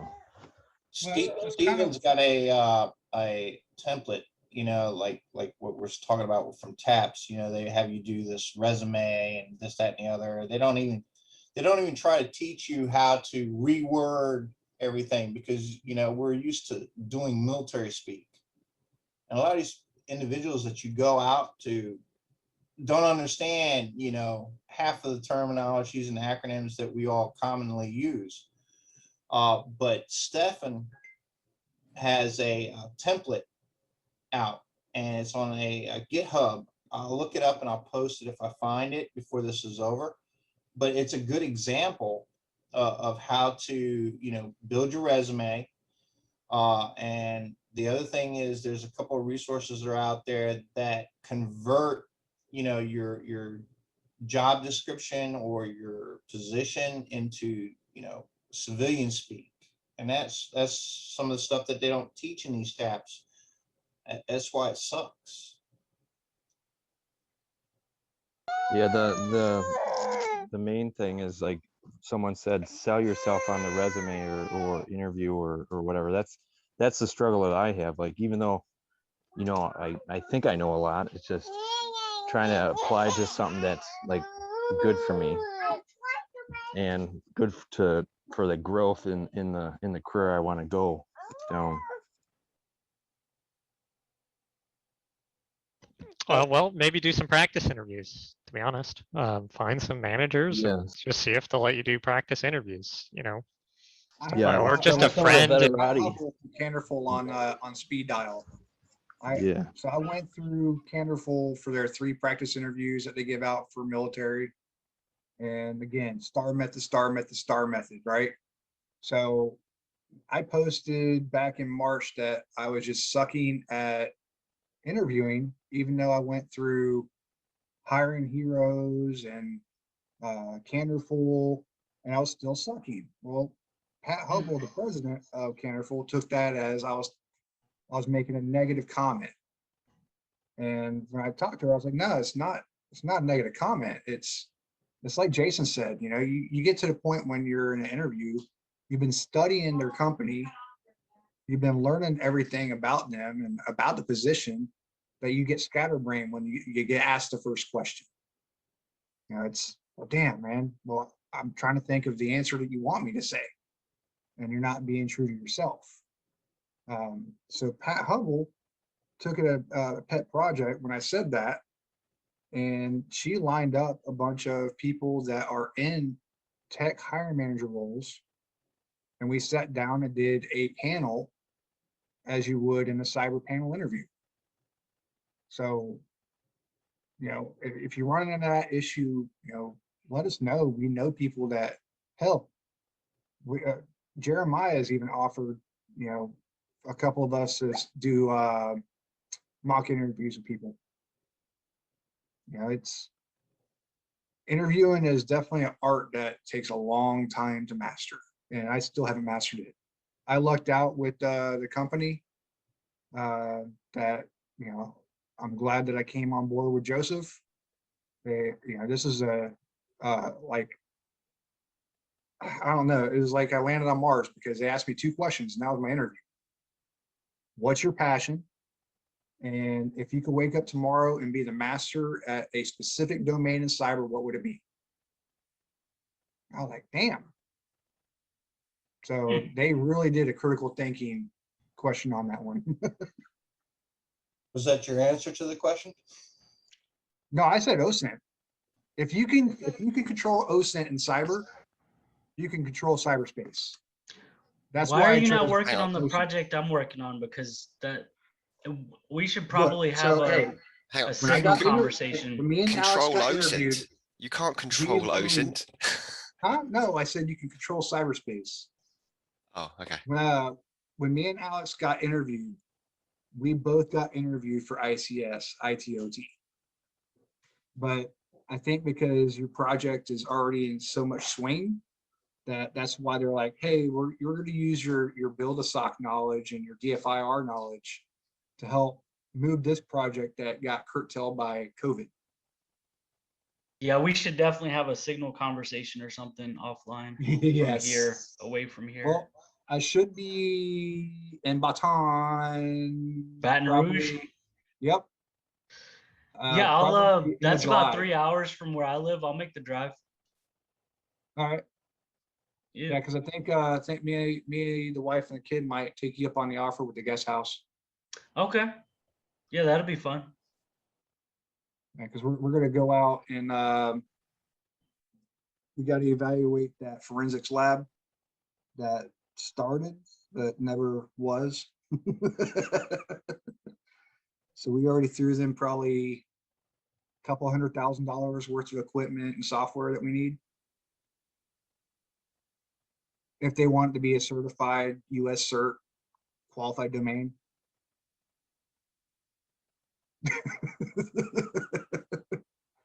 But yeah, there's been some sidebar conversations I had with both people, you know who I'm talking about, that were like, you know, what do you think about this project? What do you think about that project?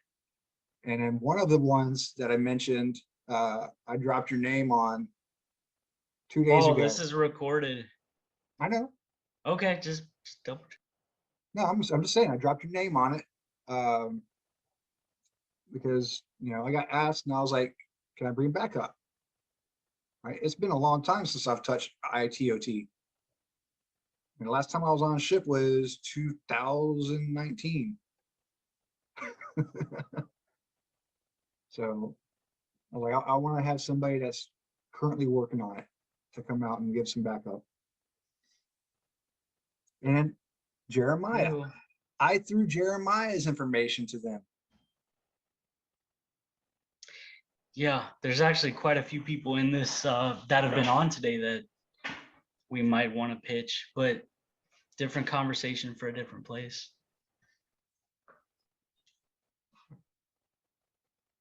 I mean, 53 people they want to hire this year, but when you throw them a name, they're like, Yeah, I'm still waiting to hear back on some people, but well, anyways, yeah, we went to work on that one. So I don't know if you had seen my message, Paul, but you had set up a 7 o'clock thing that's about to start. Yeah, it's I about just to wanted start to in like remind 2 you. minutes, 1 minute. I'm going to give myself a medal because it's 1 a.m. in the UK right now, and how I'm awake is a miracle. It's Friday. Don't freaking complain. Oh, I know, it's fine. And to be fair, my kids have slept through. I've not heard a peep out of them. As long as I've got my energy back up for Sunday night, of course, England in the finals of the European Championships. We're going to lose to Italy horrifically, but you know. Oh, don't How say much that. I mean, you Stella guys did you won buy? last Let me play the year. stereotype.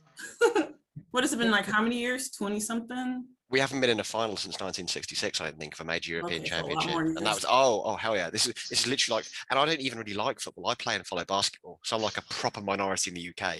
But when it comes to like football, it's like the Euros and the World Cup. I'm like, you know, Yeah. obliged. So yeah, it could be a landmark on Sunday.